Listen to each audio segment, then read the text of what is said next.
अस्सलाम वालेकुम फ्रेंड्स। आज इस वीडियो में मैं आप लोगों के लिए complete Burp Suite and website hacking का कोर्स लेके आया हूँ।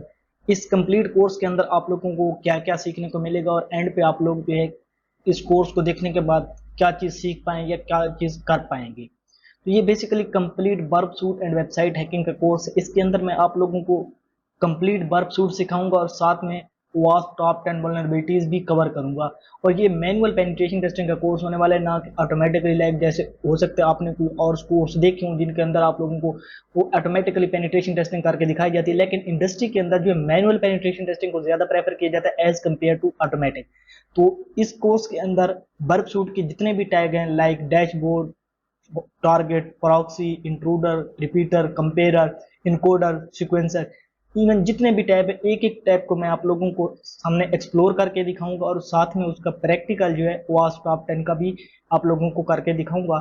इस कोर्स को देखने के बाद आप लोग वर्कसूट कंप्लीटली फैमिलियर हो जाएंगे और वास्प टॉप 10 पेनिट्रेशन टेस्टर भी बन जाएंगे। तो ये बहुत ही इंटरेस्टिंग कोर्स होने वाला है। मेरे साथ इस कोर्स के एंड तक जुड़े रहिए और अगर आप लोगों को ये कोर्स अच्छा लगता है तो काइंडली इस वीडियो को लाइक जरूर करना है और नीचे कमेंट बॉक्स में बताना है ताकि आने वाले लोगों को पता चले कि हाँ वाकई ये कोर्स जो है आप लोगों के लिए यूजफुल रहा है। तो चलते हैं, कोर्स को स्टार्ट करते हैं। यहाँ पे मैंने अपना ब्राउजर फायरफॉक्स जो है ओपन किया हुआ है। यहाँ पर मैं लिखता हूँ वर्कसूट फ्री डाउनलोड। वर्कसूट फ्री डाउनलोड लिखने के बाद यहाँ पर मेरा वर्कसूट आप लोगों के सामने, सॉरी यहाँ पर ये जो पहली वाली वेबसाइट आ चुकी है, ठीक है, डाउनलोड वर्कसूट कम्युनिटी एडिशन। इस पे आपने क्लिक करना है। इस पे जब आप क्लिक करेंगे तो आप लोग वर्कसूट की ऑफिशियल वेबसाइट पर रीडायरेक्ट हो जाएंगे। तो यहाँ पर आप लोगों के सामने portswigger.com जो वर्कसूट की ऑफिशियल वेबसाइट है, इस पे हम लोग आ चुके हैं, ठीक है। तो आपने यहाँ पर प्रोडक्ट्स पे आ जाना है, ठीक है। प्रोडक्ट्स में आने के बाद यहाँ पर आप लोगों को ये दे रहा है कि Burp Suite enterprise edition, Burp Suite professional edition, Burp Suite community edition, totally from Burp Suite. तो हम वर्कसूट कम्युनिटी एडिशन को यूज करने वाले हैं क्योंकि प्रोफेशनल जो है पेड है, तो हम वर्कसूट कम्युनिटी एडिशन को यूज करने वाले हैं। बेसिकली कम्युनिटी एडिशन और वर्कसूट प्रोफेशनल में फर्क सिर्फ इतना है कि वर्कसूट प्रोफेशनल के अंदर हम लोग एक्सटेंशन को यूज कर सकते हैं और साथ में स्कैनर को यूज कर सकते हैं, लेकिन और मल्टीपल वेबसाइट को एट ए टाइम स्कैन कर सकते हैं। लेकिन वर्कसूट कम्युनिटी एडिशन में ये है कि हम लोग स्कैनिंग नहीं कर सकते और साथ में मल्टीपल वेबसाइट को एट ए टाइम स्कैन भी नहीं कर सकते। तो मैं यहाँ पर कम्युनिटी एडिशन पे क्लिक करता हूँ, ठीक है। कम्युनिटी एडिशन पे क्लिक करने के बाद यहाँ पर ये हमें इस पेज पे ले आए, ठीक है। उसके बाद यहाँ पर एक गो स्ट्रेट टू डाउनलोड, आपने इस पे क्लिक करना है। जब आप इस पे क्लिक करेंगे, ठीक है, तो आप लोगों को ये रिडायरेक्ट कर देगा जहाँ पर ये जितने भी प्रोडक्ट होंगे। उसके बाद यहाँ पर ये देखें आप लोगों के सामने प्रोफेशनल और कम्युनिटी एडिशन। तो यहाँ पर आप लोग प्रोफेशनल हम नहीं डाउनलोड करने वाले, तो यहाँ पर by default community addition select हो गया है क्योंकि हमने कम्युनिटी पे क्लिक किया था। उसके बाद अगर आप लोग विंडोज़ के लिए डाउनलोड करने वाले हैं तो विंडोज़ को सिलेक्ट कर लेना, मैक के लिए या लिनक्स के लिए या जो भी आप लोग ऑपरेटिंग सिस्टम यूज़ करते हैं उसको आपने सिलेक्ट कर लेना। तो मैं यहाँ पर विंडोज़ के लिए डाउनलोड करने वाला हूँ। उसके बाद आपने यहाँ पर डाउनलोड पे क्लिक करना है। जब आप लोग डाउनलोड पे क्लिक करेंगे, ठीक है, तो आप लोगों की डाउनलोडिंग जो है स्टार्ट हो जाएगी। तो यहाँ पर आप लोग देख सकते हैं कि मेरी डाउनलोडिंग जो है स्टार्ट हो चुकी है। तो मैंने इसको ऑलरेडी डाउनलोड किया हुआ है, ठीक है। मैं इसको कैंसिल कर देता हूँ, ये जस्ट आप लोगों को मैंने दिखाने के लिए डाउनलोड किया है, ठीक है। तो उसके बाद यहाँ पर मैं इसको ब्राउजर को मिनिमाइज कर देता हूँ। यहाँ पर आप लोग देख सकते हैं मेरे डेस्कटॉप पर वर्कसूट कम्युनिटी एडिशन की फाइल पड़ी हुई। तो मैं इस पर डबल क्लिक करता हूँ और इसको इंस्टॉलेशन को स्टार्ट करता हूँ। इसकी इंस्टॉलेशन बहुत ही सिंपल है, ठीक है। रन पे क्लिक करना है आपने। रन पे क्लिक करने के बाद गाइस आप लोगों के सामने इसकी इंस्टॉलेशन जो है स्टार्ट हो चुकी है। ये प्रिपेयर कर रहा है, इसके जो भी मॉड्यूल्स हैं इंस्टॉलेशन के लिए रिक्वायर है, ठीक है, उन तमाम मॉड्यूल्स को इंस्टॉल करने की कोशिश करें। उसके बाद आपने यहाँ पर नेक्स्ट पे क्लिक करना है। नेक्स्ट पे क्लिक करने के बाद अगर आप लोग यहाँ पर इसकी लोकेशन चेंज करना चाहें तो कर सकते हैं कि कहाँ पर वर्कसूट कम्युनिटी एडिशन जो है इंस्टॉल होना चाहिए। तो मैं बाय डिफॉल्ट सी के अंदर मेरा इंस्टॉल हो रहा है, तो मैं इसको यहीं पर इंस्टॉल होने दूंगा। अदरवाइज आप ब्राउज पे क्लिक करके इसको कहीं इसकी लोकेशन जो इंस्टॉलेशन की चेंज भी कर सकते हैं। उसके बाद आपने नेक्स्ट पे क्लिक करना है। नेक्स्ट पे क्लिक करने के बाद यहाँ पर एक क्रिएट स्टार्ट मेन्यू फोल्डर्स, तो यहाँ पर आप लोग इसका नेम भी चेंज कर सकते हैं। वर्कसूट कम्युनिटी एडिशन है तो मैं यहाँ पर जस्ट वर्कसूट लिख देता हूँ, ठीक है। मैंने इसको वर्कसूट इसका नेम लिख दिया, ठीक है। उसके बाद यहाँ पर मैं नेक्स्ट पे क्लिक करता हूँ।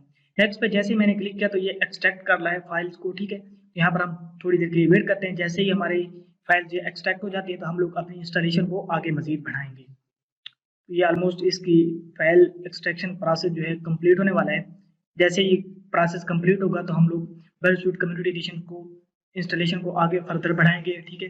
और आप लोगों को मैं दिखाऊंगा कि आपने कैसे इसको ब्राउज़र के साथ कॉन्फ़िगर करना है और इसकी रिक्वेस्ट को कैप्चर करना है। तो इसकी एक्सट्रैक्शन प्रोसेस ऑलमोस्ट कंप्लीट हो गया है।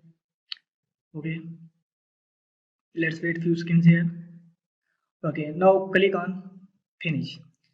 फिनिश पे क्लिक करने के बाद गाइस यहाँ पर इसकी इंस्टॉलेशन जो है अब यहाँ पर फिनिश हो चुकी है, ठीक है। तो यहाँ पर अब हम चलते हैं इस साइड पे। ये देखें, बर्ब सूट कम्युनिटी एडिशन पे मैंने क्लिक किया, ठीक है। इसको स्टार्ट करने के लिए गाइस यहाँ पर आपने स्टार्टअप पे आ जाना है, ठीक है। और यहाँ पर आप लोगों को मेन ऊपर दिख रहा होगा, ठीक है। तो अगर आप इसको चाहें तो इसको पिन टू टास्क बार भी आप लोग कर सकते हैं, ठीक है। मैं इसको पिन टू टास्क बार नहीं कर रहा। उसके बाद यहाँ पर मैं इसके स्क्रीन साइज को बढ़ा देता हूँ, ठीक है। उसके बाद मैंने यहाँ पर फिलहाल छोटा ही रहने देता हूँ, ठीक है। उसके बाद यहाँ पर मैंने नेक्स्ट पे क्लिक किया, ठीक है। नेक्स्ट पे क्लिक करने के बाद स्टार्ट बार पे क्लिक कर दी मैंने। स्टार्ट बार पे क्लिक करने के बाद गई यहाँ पर इसका इंटरफेस हमारे सामने आ जाएगा। बर्ब सूट कम्युनिटी एडिशन 2023 का इसका जो लेटेस्ट वर्जन है, ठीक है। यहाँ पर आप लोग देख सकते हैं कि न्यू लाइव स्कैन या न्यू स्कैन का जो ऑप्शन है, क्योंकि हम कम्युनिटी एडिशन यूज़ कर रहे हैं तो ये यहाँ पर शो भी कर रहा है। जैसे मैंने आपको बताया कि ओनली अवेलेबल, यहाँ पर only available in Burp Suite Pro, इस वजह से हम लोग इस स्कैन को यूज़ नहीं कर सकते। उसके अलावा यहाँ पर टारगेट है, प्रॉक्सी है, ठीक है, ये तमाम चीज़ें। तो उसके बाद अब हम इसको ब्राउज़र के साथ कॉन्फ़िगर करेंगे। यहाँ पर आपने आ जाना है प्रॉक्सी सेटिंग में, ठीक है। प्रॉक्सी सेटिंग में जब आप क्लिक करेंगे, अगर आपको समझ नहीं हो तो यहाँ पर आपने प्रॉक्सी पे क्लिक करना है। प्रॉक्सी पे क्लिक करने के बाद गई यहाँ पर आपने आ जाना है प्रॉक्सी सेटिंग्स पे। प्रॉक्सी सेटिंग में जब आप लोग आएंगे तो बाय डिफॉल्ट यहाँ पर इन्होंने दिया हुआ है IP 127.0.0.18080 इसकी पोर्ट है, ठीक है, जिस पे इन्होंने लोकल होस्ट पे इसको कॉन्फ़िगर किए हुए। अगर आप लोगों का कॉन्फ़िगर ना हो तो आपने इसको यहाँ पर ऐड पे क्लिक करना है। लेकिन अभी जो आप अगर मुझे फॉलो करके इंस्टॉल आपने किया है बर्ब सूट कम्युनिटी एडिशन को 2023 के, तो बाय डिफॉल्ट ये इन्होंने कॉन्फ़िगर किए हुए। अदरवाइज यहाँ पर आप लोग पोर्ट को इंटर करके बाइंड टू पोर्ट, ठीक है, लिख के उसके बाद यहाँ पर आपने अपनी मर्जी की कोई भी IP एड्रेस दे देना है, ठीक है। उसके बाद ओके पे क्लिक करना है तो आप लोगों का बर्ब जो है यहाँ पर IP आप लोगों की लोकल होस्ट की आ जाएगी। इसके बाद आ जाता है कि यहाँ पर हमने CA सर्टिफिकेट को एक्सपोर्ट करना है यहाँ पर। उसके बाद हम इसको ब्राउज़र में इंपोर्ट करेंगे, क्योंकि जब हम लोग HTTPS वाली वेबसाइट को ब्राउज कर रहे होते हैं तो वो ब्राउज नहीं होती जब तक हम CA सर्टिफिकेट को इंपोर्ट या एक्सपोर्ट नहीं करते ब्राउज़र के अंदर। एक्सपोर्ट पे आपने क्लिक करना है, ठीक है। उसके बाद एक सर्टिफिकेट इन DER फॉर्मेट, ठीक है, इस पे आपने इसको सिलेक्ट कर देना है। उसके बाद नेक्स्ट पे क्लिक करना है। नेक्स्ट पे क्लिक करने के बाद यहाँ पर मैं इसको सिलेक्ट कर लेता हूँ। मैं यहाँ पर डेस्कटॉप पे आ गया। डेस्कटॉप पे यहाँ पर मैं इसको फाइल को नेम दे देता हूँ CA.SAT.DER, ठीक है। इसको मैं सेव कर देता हूँ। उसके बाद मैंने नेक्स्ट किया। नेक्स्ट के बाद मैंने क्लोज कर दिया। क्लोज करने के बाद मैंने यहाँ पर इसको क्लोज कर दिया। उसको मैं मिनिमाइज कर देता हूँ। तो यहाँ पर आप लोग देख सकते हैं कि CA.SAT.DER के नाम से मेरे पास बर्ब सूट का सर्टिफिकेट आ चुका है, ठीक है। मैं इसको आप ब्राउजर में कॉन्फ़िगर करने के लिए यूज़ करूँगा। उसके बाद क्योंकि अभी अगर मैं आपको दिखाऊँ कि हम लोग यहाँ पर अगर चले जाए इंटरसेप्ट को मैं अभी अगर ऑन करता हूँ, ठीक है, तो इंटरसेप्ट मेरा अभी ऑन है, ठीक है। तो मैं अगर रिक्वेस्ट कैप्चर करने की कोशिश करूँ तो अभी हमारी रिक्वेस्ट नहीं आएगी। लाइक जैसे यहाँ पर मैंने यूज़ किया google.com, ठीक है, ठीक है। तो google.com मैंने यूज़ किया, अभी हमारी कोई भी रिक्वेस्ट नहीं आ रही, ठीक है। तो उसके बाद अब यहाँ पर हम ब्राउज़र में आते हैं। ब्राउज़र में आने के बाद गए यहाँ पर आपने फॉक्सी प्रॉक्सी को यूज़ करना है, आपकी मर्जी है। अगर आप लोग वैसे ब्राउज़र को कॉन्फ़िगर करना चाहें तो आपकी मर्जी है। तो मैं यहाँ पर आप लोगों को दोनों मेथड बताने वाला हूँ कि आपने कैसे फॉक्सी प्रॉक्सी से ब्राउज़र को कॉन्फ़िगर करना है और रिक्वेस्ट को कैप्चर करने के लिए, या फिर आप CA सर्टिफिकेट को जब आप इंपोर्ट करेंगे ब्राउज़र के अंदर तो उसके थ्रू आप लोगों ने कैसे करना है, और मैनुअली आप लोग कैसे इसके अंदर ब्राउज़र को कॉन्फ़िगर करने के लिए लोकल होस्ट की जो IP है कैसे सेट करेंगे। तो पहले मैं आप लोगों को यहाँ पर दिखा देता हूँ कि आपने कैसे ब्राउज़र के अंदर एक्सटेंशन में आप लोगों ने यहाँ पर आ जाना है, एक्सटेंशन फॉर डेवलपर्स, ठीक है। जब आप लोग इस पे क्लिक करेंगे तो यहाँ आप लोगों को यहाँ पर एक्सटेंशन मिलेगी। तो यहाँ पर आपने लिखना है guys FoxyProxy, FoxyProxy, ठीक है। इंटर प्रेस करना है। इंटर जब आप लोग प्रेस करेंगे तो यहाँ पर ये जो पहले वाली प्रॉक्सी आई है, ठीक है, फॉक्सी प्रॉक्सी स्टैंडर्ड, तो इस पे आपने क्लिक करना है। इस पे क्लिक करने के बाद आपने इसको कर देना है add to Firefox. Add to Firefox करेंगे तो ये आपके ब्राउजर के साथ यहाँ पर ऐड हो जाएगी, ठीक है। यहाँ पर इसको मैंने ऐड पे क्लिक किया, इसको मैंने ओके पे क्लिक कर दिया। यहाँ पर आप लोग देख सकते हैं कि मेरी फॉक्सी प्रॉक्सी जो यहाँ पर आ चुकी है, ठीक है। इसको वर्क सूट के साथ यूज करना काफी आसान है एज कम्पेयर टू लाइक जैसे हम वर्क के ब्राउजर के अंदर आईपी एड्रेस और उसकी पोर्ट को सेट करते हैं। ठीक है, उसके बाद यहाँ पर आपने फॉक्सी प्रॉक्सी पे क्लिक करना है, उसके बाद ऑप्शन पे क्लिक करना है। ऑप्शंस पे क्लिक करने के बाद यहाँ पर आपने ऐड पे क्लिक करना है। ऐड पे जब आप लोग क्लिक करेंगे तो यहाँ पर आपने लिख देना है वर्ब सूट। ठीक है, उसके बाद यहाँ पर आपने HTTP है, ठीक है, ओके। उसके बाद यहाँ पर आपने आईपी एड्रेस दे देना। आईपी एड्रेस जो है 127.0.0.1 है, ठीक है, और पोर्ट हमारी जो है 8080 है, ठीक है। उसके बाद यूजर नेम ऑप्शनल है, ठीक है, उसके पासवर्ड भी ऑप्शनल है, तो इसको मैं यहाँ पर सेव कर देता हूँ। तो यहाँ पर मैंने इसको सेव कर दिया गाइस, ठीक है। सेव करने के बाद अब अगर मैं यहाँ पर ये देखें, यहाँ पर turn off use Firefox settings. अगर आप लोग फायरफॉक्स को बाय डिफॉल्ट यूज करना चाहते हैं, कोई वर्क सूट के अंदर रिक्वेस्ट कैप्चर ना हो, तो आपने यहाँ पर इसको सिलेक्ट कर लेना, turn off use Firefox settings. अगर आप लोग इसकी रिक्वेस्ट को वर्क सूट में कैप्चर करना चाहते हैं, यहाँ पर आपने वर्क सूट पे क्लिक कर देना है। यहाँ पर मैंने वर्क पे अब क्लिक कर दिया, ठीक है, और इधर हमारा इंटरसेप्ट जो है ऑन है। तो यहाँ पर अब मैं लिखता हूँ उधर google.com, ठीक है, और इंटर प्रेस करता हूँ। तो यहाँ पर मैंने इंटर जैसे ही प्रेस किया तो यहाँ पर हमारी रिक्वेस्ट जो है वर्क सूट के अंदर आ चुकी है, ठीक है। तो अभी हमने देख लिया कि हमारा फॉक्सी प्रॉक्सी को हम यूज करते हुए कैसे वर्क सूट की रिक्वेस्ट को कैप्चर कर सकते हैं। अभी अगर दोबारा यहाँ पर मैं इस वर्क सूट को इस फॉक्सी प्रॉक्सी को मैं ऑफ कर देता हूँ, टर्न ऑफ कर देता हूँ। अब मैं अगर दोबारा इसको google.com की रिक्वेस्ट को मारता हूँ, ठीक है, फिलहाल मैं इसको ड्रॉप कर देता हूँ, इसको इंटरसेप्ट को ऑफ कर दिया, आप दोबारा ऑन किया, ठीक है। अभी आप देखेंगे यहाँ पर अगर मैं दोबारा इस रिक्वेस्ट को, तो ये देखेंगे इस रिक्वेस्ट वाज ड्रॉप, ओके। तो अभी अगर यहाँ पर मैं लिखता हूँ google.com, ठीक है, क्योंकि मेरा फॉक्सी प्रॉक्सी अभी जो है ऑफ है, तो अब ये हमारी रिक्वेस्ट जो है कैप्चर नहीं करेगा। तो यहाँ पर ये देखें हमारी रिक्वेस्ट जो है आगे फॉरवर्ड हो गई है, वर्क सूट के अंदर कैप्चर नहीं हुई, क्योंकि हमने फॉक्सी प्रॉक्सी को जो है ऑफ कर दिया है। तो अब हम ब्राउजर को कैसे ब्राउजर के अंदर मैनुअली इसको कैसे कन्फिगर करते हैं, मैं अब आप लोगों को वो तरीका बताता हूँ। आपने यहाँ पर सेटिंग्स पे आ जाने, सेटिंग्स पे आने में यहाँ पर आपने लिखना है प्रॉक्सी। प्रॉक्सी जब आप लोग यहाँ पर लिखेंगे, प्रॉक्सी लिखेंगे, तो उसके बाद आ जाएगा नेटवर्क सेटिंग्स। सेटिंग्स पे आपने क्लिक करना है। सेटिंग्स पे क्लिक करने के बाद यहाँ पर आपने इसकी मैनुअल प्रॉक्सी पे आ जाना है। मैनुअल प्रॉक्सी पे आने के बाद आपने यहाँ पर लिखना है HTTP प्रॉक्सी के आगे 127.0.0.1, ठीक है। उसके बाद आगे जो पोर्ट आपने देनी है 8080, ठीक है। उसके बाद यहाँ पर also use this proxy for HTTPS, इसको भी आपने चेक कर देना है, ठीक है। चेक करने के बाद और यहाँ पर आपने कुछ भी नहीं करना, इसको आपने ओके कर देना है, ठीक है।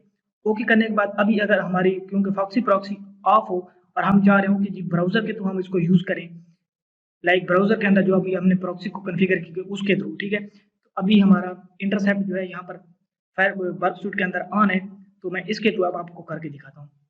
अगर यहाँ पर मैंने लिखा google.com, ठीक है, और इंटर प्रेस किया, तो यहाँ पर आप लोग देख सकते हैं, ठीक है, अगेन हमारी रिक्वेस्ट जो है वर्क सूट के अंदर आ चुकी है google.com की।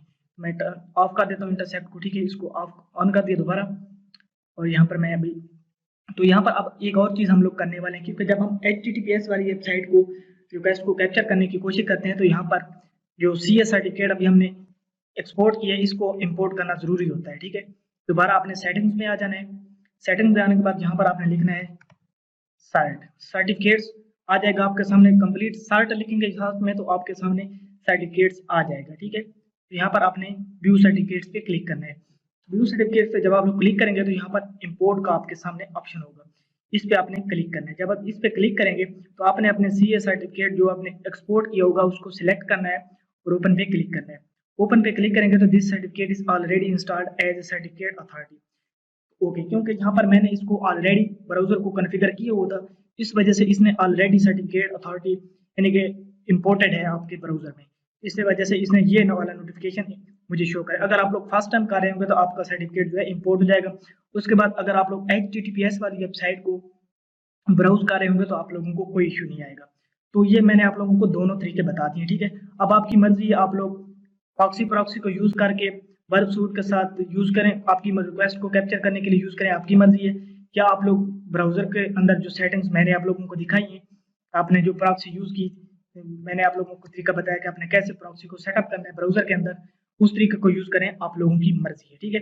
मैं यहाँ पर फॉक्सी प्रॉक्सी को यूज करने वाला हूँ इस कंप्लीट कोर्स के अंदर। अब आप लोग की मर्जी है, आप लोग ब्राउजर के साथ इसको यूज़ करने में आप लोगों को आसानी हो, आपकी मर्ज़ी है, या फॉक्सी प्रॉक्सी को मुझे फॉलो करते हुए यूज़ कर लें, आप लोगों की मर्ज़ी है। आई होप गाइस आपको समझ आ गया कि कैसे आपने बर्डसूट कम्युनिटी एडिशन 2023 को इंस्टॉल करना है और उसको ब्राउज़र के साथ कैसे कॉन्फ़िगर करना है।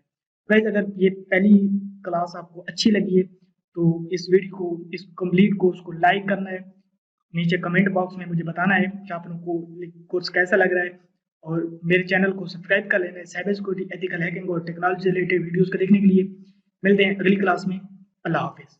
वालेकुम गाइज, मैं हूं नुमान और आप देख रहे हैं टेक्निकल खान। तो गाइज आज इस वीडियो में मैं आप लोगों को बताऊंगा कि आप लोग जो भी रिक्वेस्ट बर्बसूट के अंदर कैप्चर कर सकते हैं, क्या आप लोगों को वो बेसिक चीज़ें भी पता है या नहीं पता। लाइक जैसे कोई मेथड हो गया, या कौन सा ब्राउज़र का वर्जन है, या HTTP का कौन सा वर्जन है। ये तमाम चीज़ें आपको मैं बेसिक से लेके एंड तक बताऊँगा कि आप लोग कैसे जब भी कोई रिक्वेस्ट कैप्चर करते हैं तो आप लोगों को पता होना चाहिए कि आप लोगों ने जो रिक्वेस्ट कैप्चर की के अंदर क्या क्या चीज़ें आ रही हैं, या किस चीज़ का कौन सा वर्जन है, या हमारी रिक्वेस्ट कौन सी है, या हम कौन से पेज पर हैं।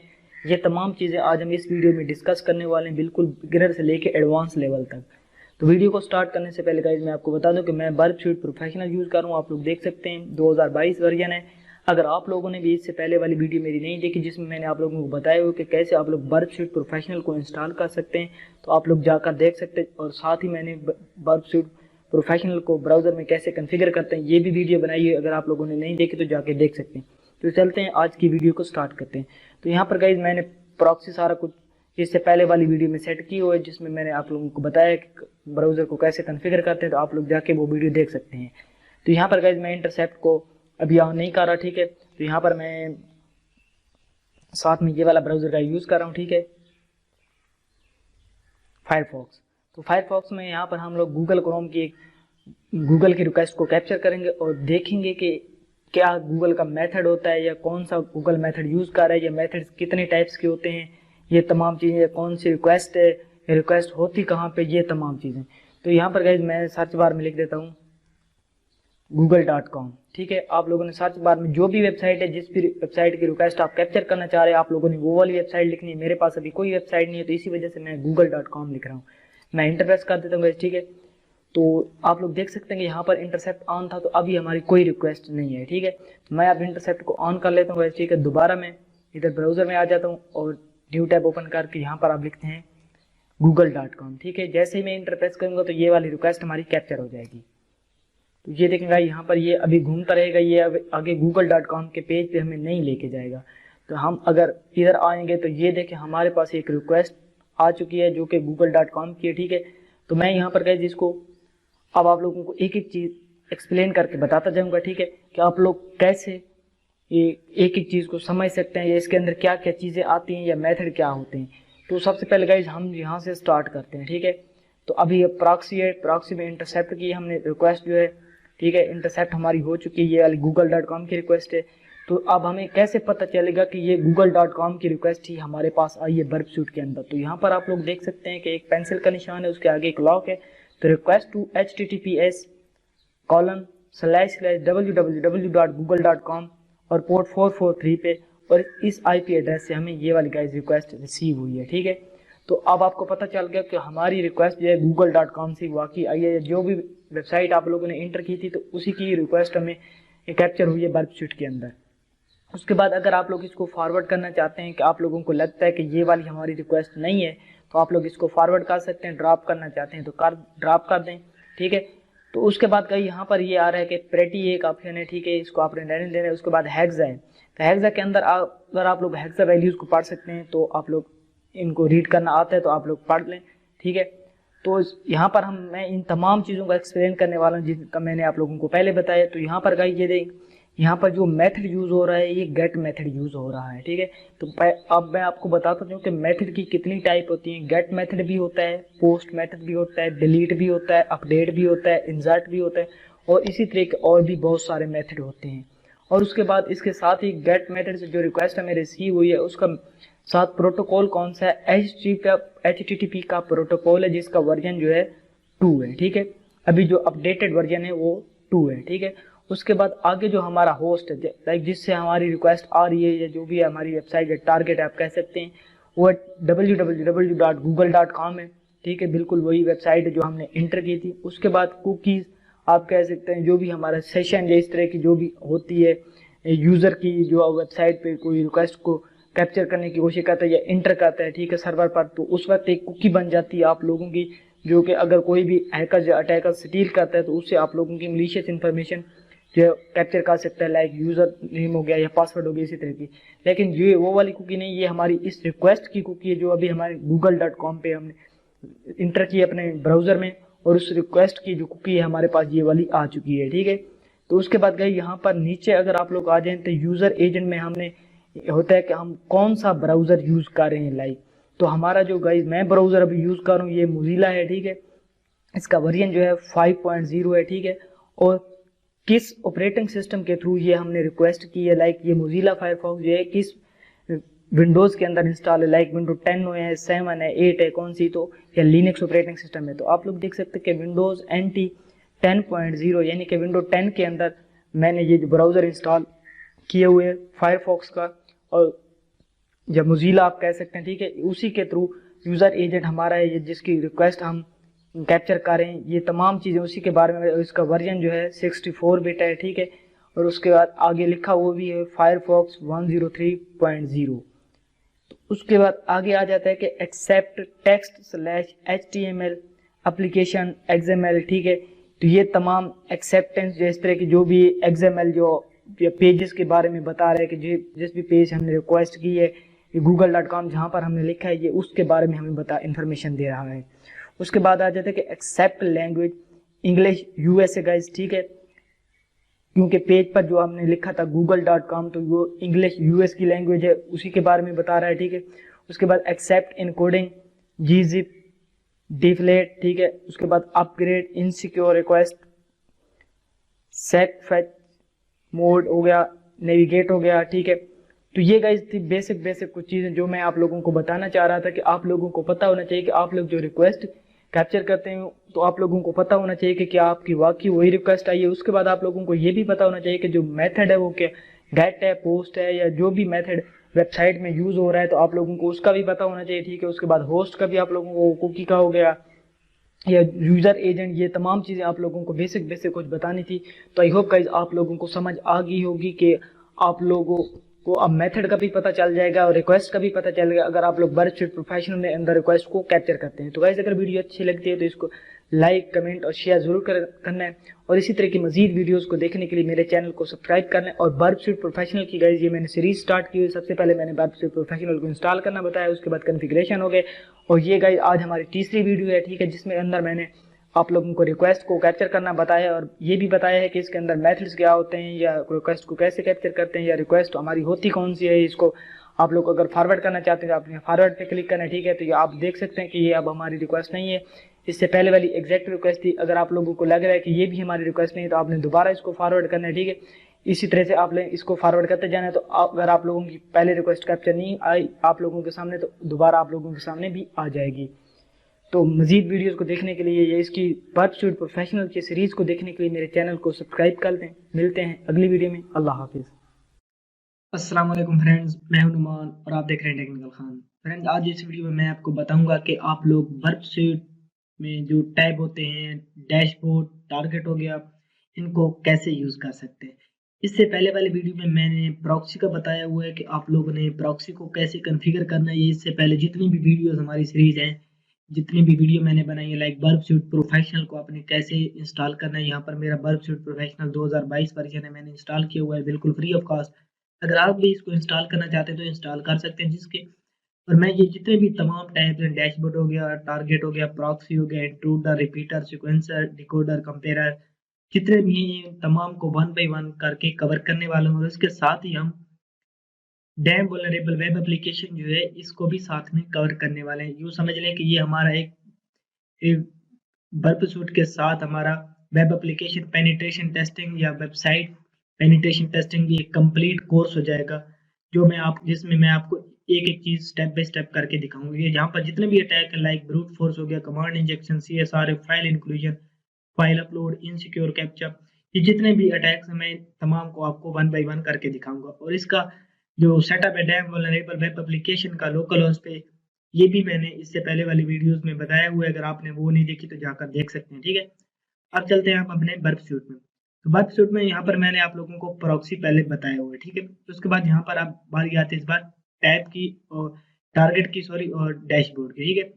तो यहाँ पर प्रॉक्सी में मैंने बताया हुआ था कि हम रिक्वेस्ट को कैसे इंटरसेप्ट करते हैं, ठीक है। तो यहाँ पर अगर हमारे पास कोई टारगेट है, ठीक है, हमने उसको स्कैन करना है यहाँ पर। तो जो बर्फ सूट प्रोफेशनल है उसके अंदर हम टारगेट को स्कैन कर सकते हैं। जो बर्फ सूट कम्युनिटी एडिशन होता है उसके अंदर ये न्यू स्कैन का ऑप्शन नहीं होता। जो बर्फ सूट प्रोफेशनल ये सिर्फ इसके अंदर ऑप्शन होता है। अगर आप बर्फ सूट प्रोफेशनल इंस्टॉल करेंगे मेरी वीडियो को देखकर, तब आप जाके बर्फ सूट प्रोफेशनल इंस्टॉल कर सकते हैं। अगर कम्युनिटी एडिशन इंस्टॉल करेंगे तो उसके अंदर ये स्कैनिंग का ऑप्शन नहीं होगा, ठीक है। तो अब मैं यहाँ पर अपने टारगेट को ऐड कर लेता हूँ, ठीक है। और उसके बाद हम इसको स्कैन करके देखेंगे कि हम कैसे उसको स्कैन कर सकते हैं। तो यहाँ पर मैं जो लोकली मेरा चल रहा है, ठीक है, मैं उसी को ही देने वाला हूँ, ठीक है। तो यहाँ पर मैं इसके लिंक को जैसे कॉपी कर लेता हूँ क्योंकि ये लोकली चल रहा है, ठीक है। तो उसके बाद मैं यहाँ पर आ जाता हूँ, ठीक है, अपने डैशबोर्ड में आने के बाद यहाँ पर, सॉरी, ये टारगेट है हमारा, ठीक है। यहाँ पर ये हमारा स्कोप है, ठीक है। तो स्कोप में आपने पहले ऐड नहीं करना, पहले मैं आपको यहाँ पर डैशबोर्ड में बता देता हूँ कि आपने अपने टारगेट को कैसे ऐड करना है या स्कैनिंग के लिए कैसे लगाना है। यहाँ पर आपने इसको न्यू स्कैन पे क्लिक करना है, ठीक है, और यहाँ पर आपने उस यूआरएल को पेस्ट कर देना है। यूआरएल को हम जैसे ही पेस्ट करेंगे उसके बाद ओके करेंगे तो यहाँ पर हमारी स्कैनिंग जो है स्टार्ट हो जाएगी ऑटोमेटिकली। यहाँ पर आप देख सकते हैं, ठीक है, ये देखें 4 रिक्वेस्ट होगी, 8 होगी, 10 होगी, ठीक है, और एक लोकेशन क्रॉल्ड होगी। ये लोकेशन पे 1 बाय 1 जो है क्रॉलिंग करता जाएगा। क्रॉलिंग से क्या मुराद है? क्रॉलिंग से बेसिकली ये मुराद है गाइस कि ये एक लोकेशन से दूसरी लोकेशन पे जाएगा। एक लोकेशन से दूसरी लोकेशन पे कैसे जाएगा? आई मीन एक फाइल जो दूसरी फाइल के साथ कनेक्ट होती है, ठीक है, ये उसके अंदर उसका लिंक होता है। एक पेज के अंदर दूसरे पेज का, फिर दूसरे पेज के अंदर तीसरे पेज का। इसी तरह से ये 1 बाय 1 एक पेज से दूसरे पेज पे क्रॉल करेगा, दूसरे से तीसरे पेज पे। इसी तरह से इसको जितने भी पेज मिलेंगे उन पे ये क्रॉलिंग करता जाएगा, ठीक है। अब हम चलते हैं यहाँ पर टारगेट में। तो टारगेट के अंदर यहाँ पर आप देख सकते हैं कि ये इसने हमारा जो टारगेट है लोकल हो, ठीक है, इसके अंदर इसने काम करना स्टार्ट कर दिया। मैं अगर इसको ऐसे मैक्सिमाइज करता हूँ तो यहाँ पर आप देख सकते हैं कि DVW का फोल्डर है, उसके अंदर index.php, login.php। तो इसी तरह ये इसको मजीद ये बढ़ाता जाएगा, ठीक है। तो यहाँ पर फिलहाल मैं इसको अभी मिनिमाइज कर देता हूँ, ठीक है। उसके बाद यहाँ पर आ जाते हैं स्कोप में। तो अगर आप कोई भी टारगेट जो लाइक इंटरनेट से कनेक्ट है, कोई भी ऐसी वेबसाइट है, ठीक है, जो अभी मेरे पास नहीं है, जब आप उसको ऐड करेंगे तो यहाँ पर ये बहुत सारी वेबसाइट आ जाएगी, ठीक है। तो आपने उनको रिमूव करने के लिए, ताकि आपका सिर्फ वही टारगेट रहे एक जिस पे आपने काम करना है, तो आपने उसको राइट क्लिक करना है इस तरह से सिलेक्ट करने के बाद, और उसके बाद आपने उसको ऐड टू स्कोप करना है। ऐड टू स्कोप करने के बाद यहाँ पर आपने उस पर क्लिक करना है। जैसे इस पे क्लिक करेंगे इस जगह पर, यहाँ पर गाइस, यहाँ पर ये जो लिखा filter hiding not found item, ठीक है। तो उसके बाद यहाँ पर आपने इसको चेक करना है, show only in scope items. इसको चेक करने के बाद आपने अप्लाई कर देना, ठीक है। अप्लाई करने के बाद आप यहाँ पर देखेंगे कि स्कोप के अंदर यहाँ पर आपका आ जाएगा इंक्लूड इन स्कोप। इसके अंदर आपकी वो वाली वेबसाइट आ जाएगी, ठीक है। तो उसके बाद यहाँ पर ये जितने भी फालतू वेबसाइट होंगी ये ऑटोमेटिकली रिमूव हो जाएंगे, ठीक है। उसके बाद आप यहाँ पर प्रॉक्सी में आते हैं, ठीक है। तो HTTP हिस्ट्री में यहाँ पर आपके सामने, ठीक है, जो होगी रिक्वेस्ट होंगी, ठीक है। अगर आपने उनको भी रिमूव करना है तो बिल्कुल आपने वही सेम तरीका करना है जो मैंने आपको बताया है ऐड टू स्कोप करने के बाद, ठीक है, वो बाकी भी तमाम रिक्वेस्ट खत्म हो जाएगी। तो अब यहाँ पर आ जाते हैं, ये हमारा टारगेट हो गया। टारगेट के अंदर मैंने आपको बताया कि यहाँ पर हमारा हम मैनुअली भी इसको ऐड टू स्कोप कर सकते हैं, ठीक है। यहाँ पर अपना लिंक पेस्ट करके, ठीक है। यहाँ पर मैंने डायरेक्ट डैशबोर्ड के थ्रू आपको बताया कि आप स्कैनिंग पे कैसे लगा सकते हैं। तो यहाँ पर आप मैनुअली भी अपने टारगेट को ऐड कर सकते हैं या ऐड इंक्लूड इन स्कोप भी कर सकते हैं। ये आपकी मर्जी, आप यहाँ से टारगेट को ऐड कर दें या डायरेक्ट स्कैनिंग पे जाके लगा दें, ठीक है, वो इससे कोई इशू नहीं है, ठीक है।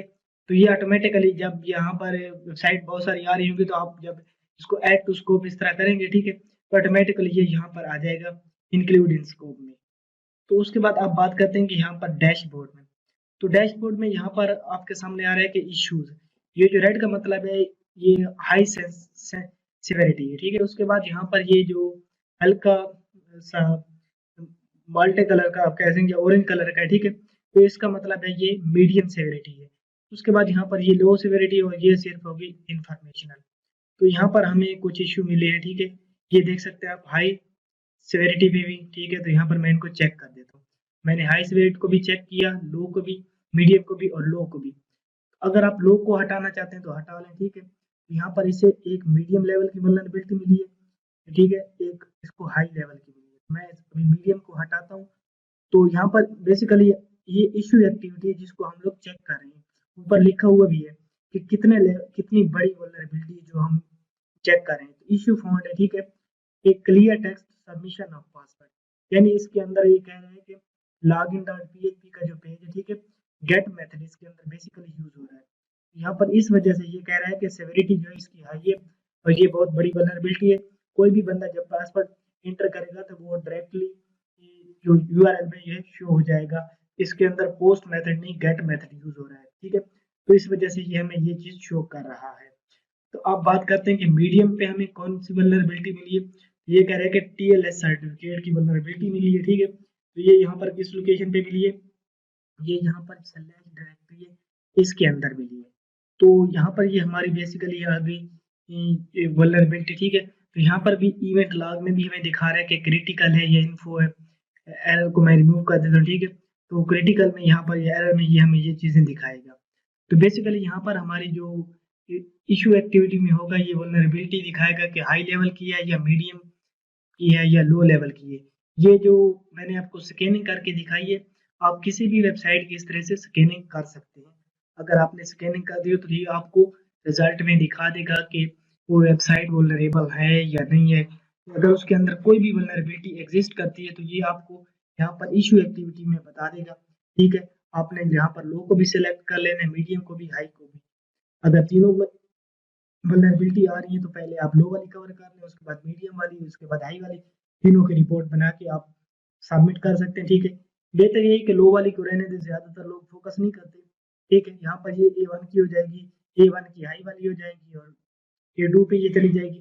तो ये इस तरह की जो मीडियम और हाई लेवल की वल्नरेबिलिटी आपको मिलती है किसी भी वेबसाइट को बर्प शूट के अंदर स्कैन करने के बाद, तो आप उसकी एक रिपोर्ट बना लें। यहाँ पर ये इसको आपको रिपोर्ट का स्ट्रक्चर दे भी रहा है। यहाँ पर मजीद आप कुछ गूगल से इसकी टेम्पलेट उठा लें रिपोर्ट के इसी से रिलेटेड, उसके अंदर थोड़ा एडिट करके आप उसके वेबसाइट के ऑनर को सेंड कर सकते हैं कि जी हमें आपकी वेबसाइट में ये वाली वल्नरेबिलिटी मिली है। लेकिन ये है कि आप उससे पहले परमिशन ले लें कि मैं आपकी वेबसाइट को टेस्ट करना चाहता हूँ, उसके अंदर कोई भी वल्नरेबिलिटी मिली तो मैं आपको रिपोर्ट करूंगा। ये नहीं कि आप बगैर परमिशन के आप उसकी वेबसाइट पे टेस्टिंग स्टार्ट कर दें। तो ये यहाँ पर बहुत ही आसान था, ठीक है। आपके पास अगर टारगेट हो तो आपने उसको कैसे सेट करना है और कैसे उसको स्कैनिंग पे लगाना है। तो हमारा डैशबोर्ड जो है कवर हो चुका है, ठीक है, जिसके अंदर डैशबोर्ड में हमारी स्कैनिंग आती है। ये न्यू स्कैन पे यहाँ पर आप जाके कोई भी टारगेट जो है स्कैनिंग पे लगा सकते हैं। टारगेट के अंदर यहाँ पर आप टारगेट ऐड भी कर सकते हैं मैनुअली भी। जब आप अगर ना भी ऐड करें तो ये ऑटोमेटिकली ऐड टू स्कोप के अंदर जब हम ऐड करते हैं यहाँ पर डैशबोर्ड के, सॉरी यहाँ पर एक मिनट, यहाँ पर जब हम ऐड करते हैं, एक मिनट, हाँ, यहाँ पर जब हम वेबसाइट को स्कैनिंग पे लगाते हैं ना, उसके बाद यहाँ पर ये बहुत सारी वेबसाइट साइट मैप के अंदर ये हमें बहुत सारी लाइक गूगल, अगर इसके अंदर लिंक है इस वेबसाइट के अंदर गूगल का, यूट्यूब का और भी जितनी वेबसाइट का, ये उनको भी साथ में उनकी भी क्रॉलिंग करने लगता है और उन वेबसाइट को भी विजिट करने लगता है। तो ये उनकी भी डायरेक्टरीज और फाइल्स दिखाने लगता है। तो ये यहाँ पर बहुत सारी फाइल्स बन जाती हैं जिसकी वजह से बहुत सारा इश्यू हो जाता है और फिर हमें अपनी फाइल को एक एक करके ढूंढना पड़ता है। तो इस वजह से यहाँ पर आप जब ऐड टू स्कोप करेंगे तो ये ऑटोमेटिकली यहाँ पर आ जाएगी आपकी। अगर आप यहाँ से मैनुअली भी इसको ऐड करना चाहें तो ऐड कर सकते हैं, ऐड पे क्लिक करें और यहाँ पर आप उस लिंक को पेस्ट कर दें, ठीक है, और ओके कर दें। यूँ समझ लें कि आपका टारगेट जो है डायरेक्टली स्कोप के अंदर ऐड हो चुका है, ठीक है। उसके बाद आप इसको स्कैनिंग पे जाएंगे जैसे ही, तो आपको यहाँ पर ये लिंक पहले से मिलेगा, यहाँ पर आपको पुट करने की जरूरत नहीं पड़ेगी। जस्ट आप ओके पे क्लिक करना है, ठीक है, और आपकी स्कैनिंग जो है स्टार्ट हो जाएगी। जितनी वेबसाइट बड़ी होगी ये स्कैनिंग में उतना टाइम ले सकता है।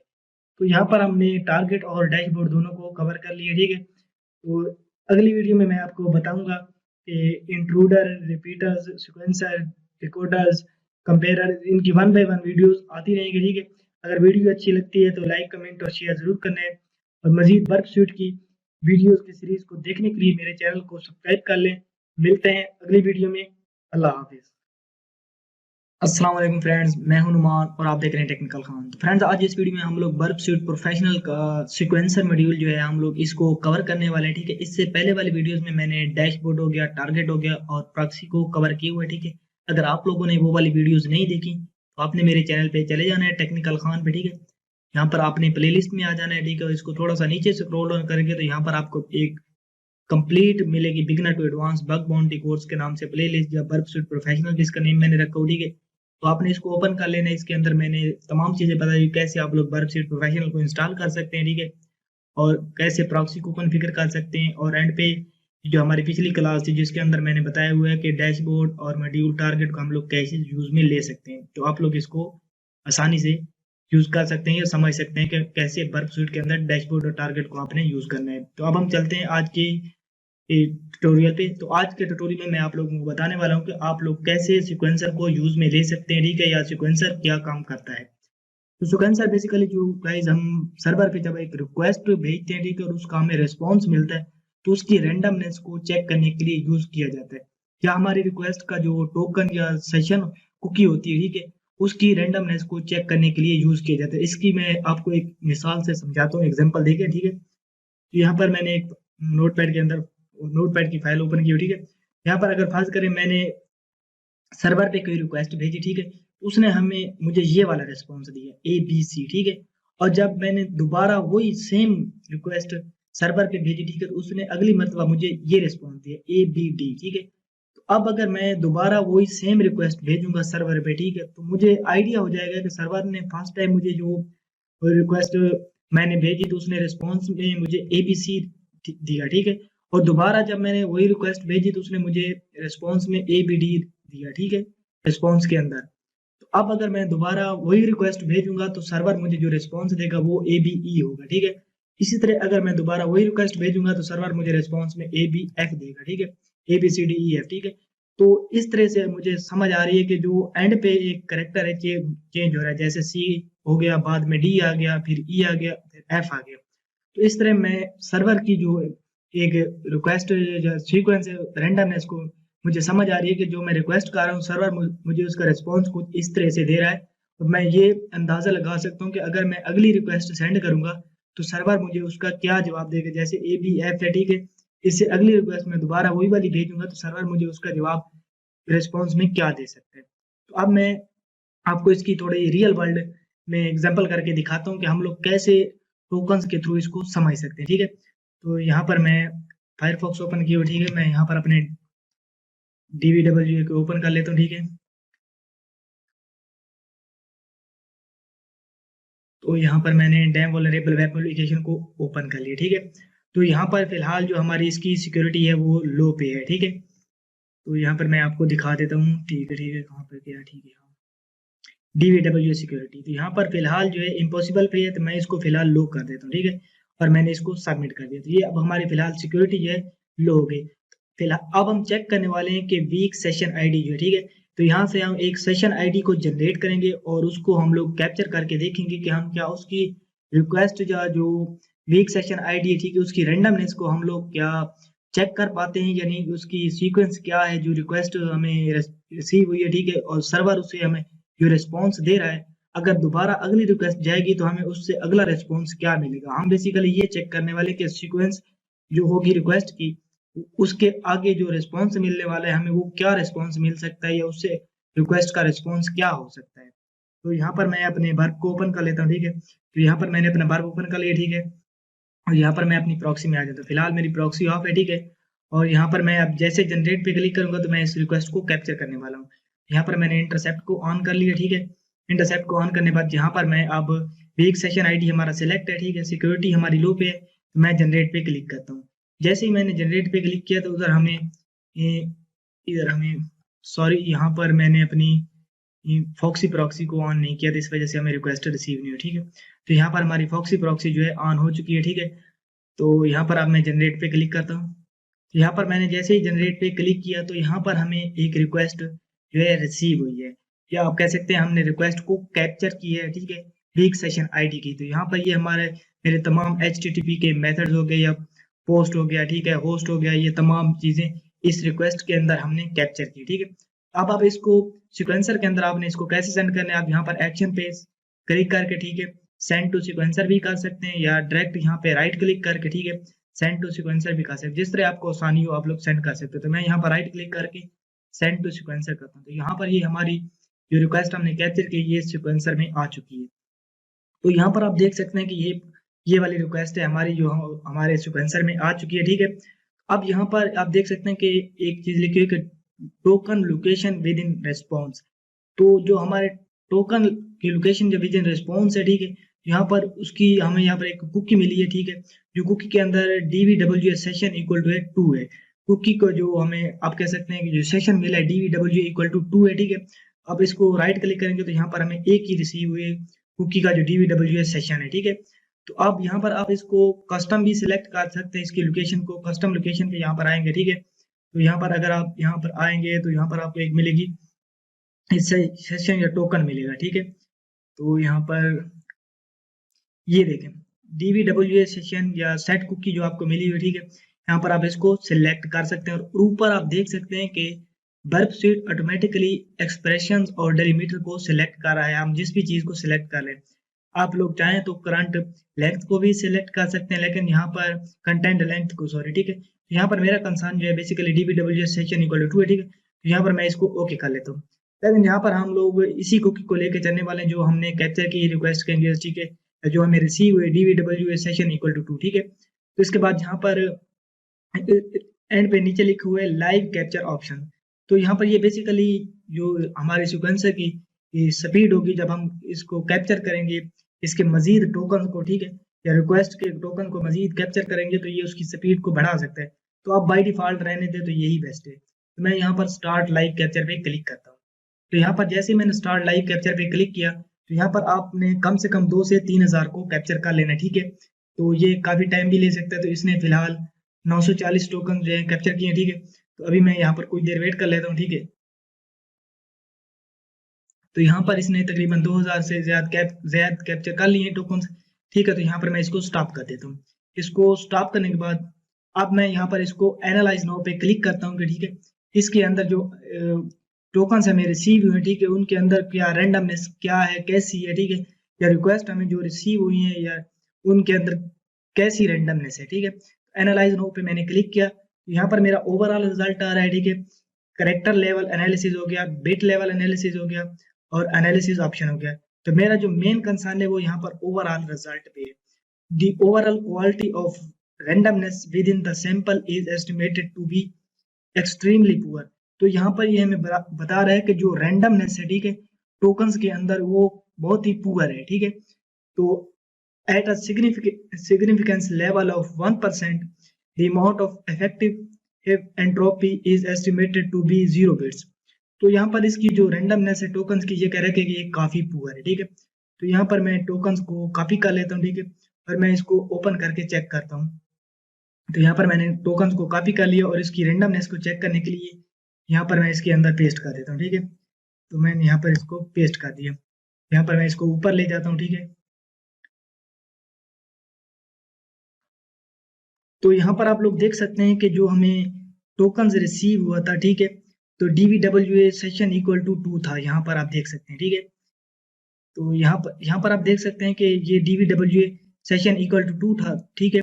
उससे अगला जो हमारा जो टोकन हमें रिसीव है dvw सेशन इक्वल टू 3 है, उसके बाद का 4 है, उसके बाद का 5 है। तो यहाँ पर हमें एक इसकी सीक्वेंस का अंदाजा हो रहा है कि जो हमारी सर्वर पे रिक्वेस्ट जा रही है और उसका जो रिस्पॉन्स मिल रहा है, जो उसका जो dvw सेशन जो टोकन हमें रिसीव हो रहा है उस रिक्वेस्ट का, वो उसके सीक्वेंस का हमें आइडिया हो रहा है। अगर हम 7 रिक्वेस्ट भेजेंगे तो उसका रिस्पॉन्स हमें क्या आएगा या उसका टोकन क्या हो सकता है, ठीक है। तो ये तमाम चीजें इनका हमें एक आइडिया हो रहा है हमारी रिक्वेस्ट के सेशन का, सॉरी इसकी कुकी का, ठीक है। तो इस तरह हमें एक आइडिया मिल रहा है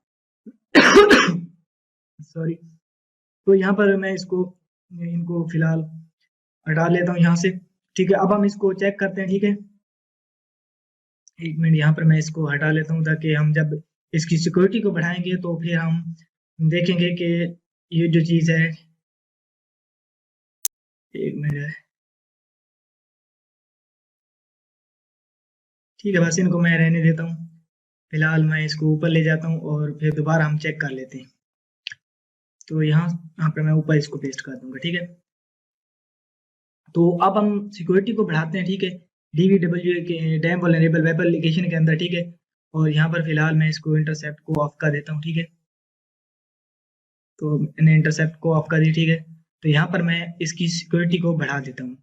तो यहाँ पर आपको एक अंदाजा हो गया कि जब हम सर्वर पे रिक्वेस्ट भेजते हैं, ठीक है, और उसकी सेशन आईडी अगर उसकी रिक्वेस्ट के वीक हो, ठीक है, तो हम उसके कुकी का अंदाजा लगा रहे, उस कुकी से हम उसके टोकन्स का अंदाजा लगा सकते हैं कि उसकी रैंडमनेस या सीक्वेंस जो है क्या है। अगर हम सर्वर पे हमारी रिक्वेस्ट जा रही है तो सर्वर हमें उसका क्या रिस्पॉन्स दे सकता है, ठीक है।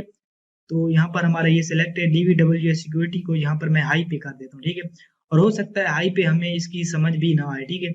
मैं यहाँ पर सबमिट पे कर देता हूँ और यहाँ पर हमारी सिक्योरिटी लेवल जो है करंटली हाई है। तो अब हम दोबारा इसको कैप्चर करते हैं, वीक सेशन आईडीज, ठीक है। सॉरी। तो यहाँ पर मैं दोबारा इंटरसेप्ट को ऑन कर लूंगा, ठीक है, और अपनी रिक्वेस्ट वीक सेशन आईडीज को जनरेट करेंगे और उसको कैप्चर करेंगे और देखेंगे कि इसके अंदर जो हमें रिक्वेस्ट हम सर्वर पे भेज रहे हैं, ठीक है, उसके रिस्पॉन्स के अगेंस्ट जो हमें टोकन्स मिल रहे हैं, ठीक है, या कुकी हमारी, ठीक है, उसके अंदर कितनी रैंडमनेस है, ठीक है। क्या हम उसको समझ सकते हैं कि अगली हमारी जो रिक्वेस्ट होगी उसका टोकन्स क्या हो सकता है या उसकी कुकी की रैंडमनेस क्या हो सकती है, ठीक है। तो यहाँ पर मैं इंटरसेप्ट को ऑन कर लेता हूँ, ठीक है। इंटरसेप्ट को मैंने ऑन कर लिया और यहाँ पर मैं जनरेट पे क्लिक करता हूँ। तो जनरेट पे जैसे ही मैंने क्लिक किया तो यहाँ पर ये देखें हम वो वाली रिक्वेस्ट जो है हम कैप्चर कर चुके हैं, ठीक है, हाई लेवल की सिक्योरिटी पे अपनी डैम वल्नरेबल एप्लीकेशन की वीक सेशन आईडी की, ठीक है। तो इसको मैं यहाँ पर राइट क्लिक करके सेंड टू सिक्वेंसर कर देता हूँ। सेंड टू सिक्वेंसर मैंने क्लिक कर दिया, ठीक है। तो ये यहाँ पर मैं फिलहाल बर्फ स्यूट को इसको इंटरसेप्ट को ऑफ कर देता हूँ, ठीक है। तो यहाँ पर हम आ जाते हैं, ये देखें। तो यहाँ पर हमें रिक्वेस्ट हाई जो सिक्योरिटी पे है वो रिसीव हुई है, ये वाली, ठीक है, और सिक्वेंसर पे आ चुकी है। तो यहाँ पर ये नीचे आप देख सकते हैं कि कुकी के अंदर इस बार जो हमें DVWA session equal to receive हुआ है, सेशन कुकी जो हमें रिसीव हुई है, इसकी रैंडमनेस को हमें अंदाजा नहीं लग पा रहा। पिछली बार इसकी जो रैंडमनेस थी वो काफी आसान थी, DVWA सेशन इक्वल टू 2 थी, ठीक है। और उसके बाद जब हम इसको एनालाइज किया, ठीक है, तो उसकी आगे 3 4 5 6 7 इस तरह से हमें सीक्वेंस का अंदाजा हो गया था कि अगर सर्वर पे हम 4 रिक्वेस्ट भेज रहे हैं तो उसका रिस्पॉन्स क्या आ सकता है। जब 5 रिक्वेस्ट भेज रहे हैं, 5 नंबर की रिक्वेस्ट भेजेंगे तो सर्वर हमें उसके रिस्पॉन्स में क्या दे सकता है, या उसका टोकन्स क्या हो सकता है रिक्वेस्ट का, या उसकी कुकी क्या हो सकती है हमारी रिक्वेस्ट की। अब हम दोबारा इसको स्टार्ट लाइव कैप्चर करके देखते हैं, ठीक है। तो मैंने स्टार्ट लाइव कैप्चर पे क्लिक कर दिया, ठीक है, और दोबारा हम यहाँ पर 2000 के नजदीक टोकन्स को जो है रिक्वेस्ट के टोकन को कैप्चर करने वाले हैं। तो यहाँ पर हम थोड़ी देर के लिए वेट कर लेते हैं, ठीक है। यहाँ पर लगभग 1500 के शायद टोकन जो है हम कैप्चर कर चुके हैं, ठीक है। तो ये 2000 हो चुके हैं, मैं इसको स्टॉप कर देता हूँ। तो यहाँ पर मैंने इसको स्टॉप कर दिया, ठीक है, और मैं दोबारा इसको एनालाइज पे क्लिक करता हूँ। तो दोबारा मैंने एनालाइज पे क्लिक कर दिया। तो इस बार आप देख सकते हैं कि ओवरऑल रिजल्ट जो है हमारा, पिछली बार भी इसी पे कंसर्न था, इस बार आया कि the overall quality of randomness within the sample is estimated to be excellent. इस बार जो कह रहा है कि जो टोकन्स के अंदर रैंडमनेस है, ठीक है, या रिक्वेस्ट के टोकन्स के अंदर जो रैंडमनेस है वो काफी एक्सीलेंट है, यानी उसको काफी रैंडम है, उसके अंदर कोई सीक्वेंस इस तरह की नहीं है जिससे आप लोग एक अंदाजा लगा सकते हैं। और नीचे भी लिखा हुआ है कि at a significance level of 1% the amount of effective entropy is estimated to be 111 bits है, ठीक है। पिछली बार 0 बिट थी, इस बार 111 बिट्स है, यानी इसकी जो रैंडमनेस है टोकन्स की, ठीक है, या रिक्वेस्ट के कुकी की, वो इस बार काफी एक्सीलेंट है, ठीक है। उसका आप अंदाजा नहीं लगा सकते कि वो कितनी लेंथ थी, उसके अंदर क्या क्या सीक्वेंस क्या है। तो मैं यहाँ पर इसके टोकन को कॉपी कर लेता हूँ। मैंने टोकन को कॉपी कर लिया और यहाँ पर मैं दोबारा इसको पेस्ट करता हूँ। तो मैंने यहाँ पर इस बार इसको पेस्ट कर दिया। तो यहाँ पर आप देख सकते हैं कि जो भी हमें ये रिसीव हुई है, ठीक है, टोकन्स रिसीव हुए रिक्वेस्ट के, इसके हम किसी भी रिक्वेस्ट से अंदाजा नहीं लगा सकते कि ये वाली रिक्वेस्ट है, इससे हम अगली का अंदाजा नहीं लगा सकते कि इस सीक्वेंस से आगे वाली सीक्वेंस क्या हो सकती है, जिसकी रिक्वेस्ट का टोकन्स क्या हो सकता है, या इस रिक्वेस्ट से आगे का टोकन्स क्या हो सकता है। तो हम किसी भी रिक्वेस्ट से आगे का अंदाजा नहीं लगा सकते कि इससे अगली रिक्वेस्ट का टोकन्स क्या हो सकता है। तो यहाँ पर हमें किसी भी रिक्वेस्ट के अंदर कोई सीक्वेंस नजर नहीं आ रही है, किसी भी रिक्वेस्ट के टोकन के अंदर हमें कोई सीक्वेंस नजर नहीं आ रही जिसका हम अंदाजा लगा सकें कि इस रिक्वेस्ट के टोकन से अगली जो हमारी रिक्वेस्ट होगी उसका टोकन क्या हो सकता है। तो हाई रिक्वेस्ट पे यहाँ पर मुझे कुछ अंदाजा भी बिल्कुल नहीं हो रहा कि जब हमने हाई सिक्योरिटी की अपनी वीक सेशन आईडी वाली भी, वाली पे, तो हमें यहाँ पर इसके टोकन्स का कोई अंदाजा नहीं हो रहा कि हमारा अगला टोकन्स क्या हो सकता है हमारी रिक्वेस्ट का। तो उम्मीद करता हूँ कि आपको समझ आ गया कि बेसिकली इसका क्या मतलब होता है, सीक्वेंसर का ये कैसे काम करता है, ठीक है। तो सीक्वेंसर बेसिकली किसी भी रिक्वेस्ट के टोकन्स की रैंडमनेस को चेक करने के लिए हम यूज करते हैं, और बर्ब सूट में इसका यही काम होता है। तो गाइज अगर वीडियो अच्छी लगती है तो आपने लाइक कमेंट और शेयर जरूर करना है। और बर्ब सूट की इस series beginner to advance bug bounty level का जो कोर्स है, ये बर्ब सूट प्रोफेशनल का कोर्स है, ठीक है। इसकी मजीद वीडियोज या मजीद मॉड्यूल को सीखने के लिए मेरे चैनल को सब्सक्राइब कर लें। मिलते हैं अगली वीडियो में। अल्लाह हाफिज। अस्सलाम वालेकुम फ्रेंड्स, मैं हूं नुमान और आप देख रहे हैं टेक्निकल खान। फ्रेंड्स, आज इस वीडियो में मैं आप लोगों को वर्ब सूट का एक और मॉड्यूल सिखाने वाला हूं जो कि रिपीटर है, और ये बहुत ही काम का मॉड्यूल है, ठीक है।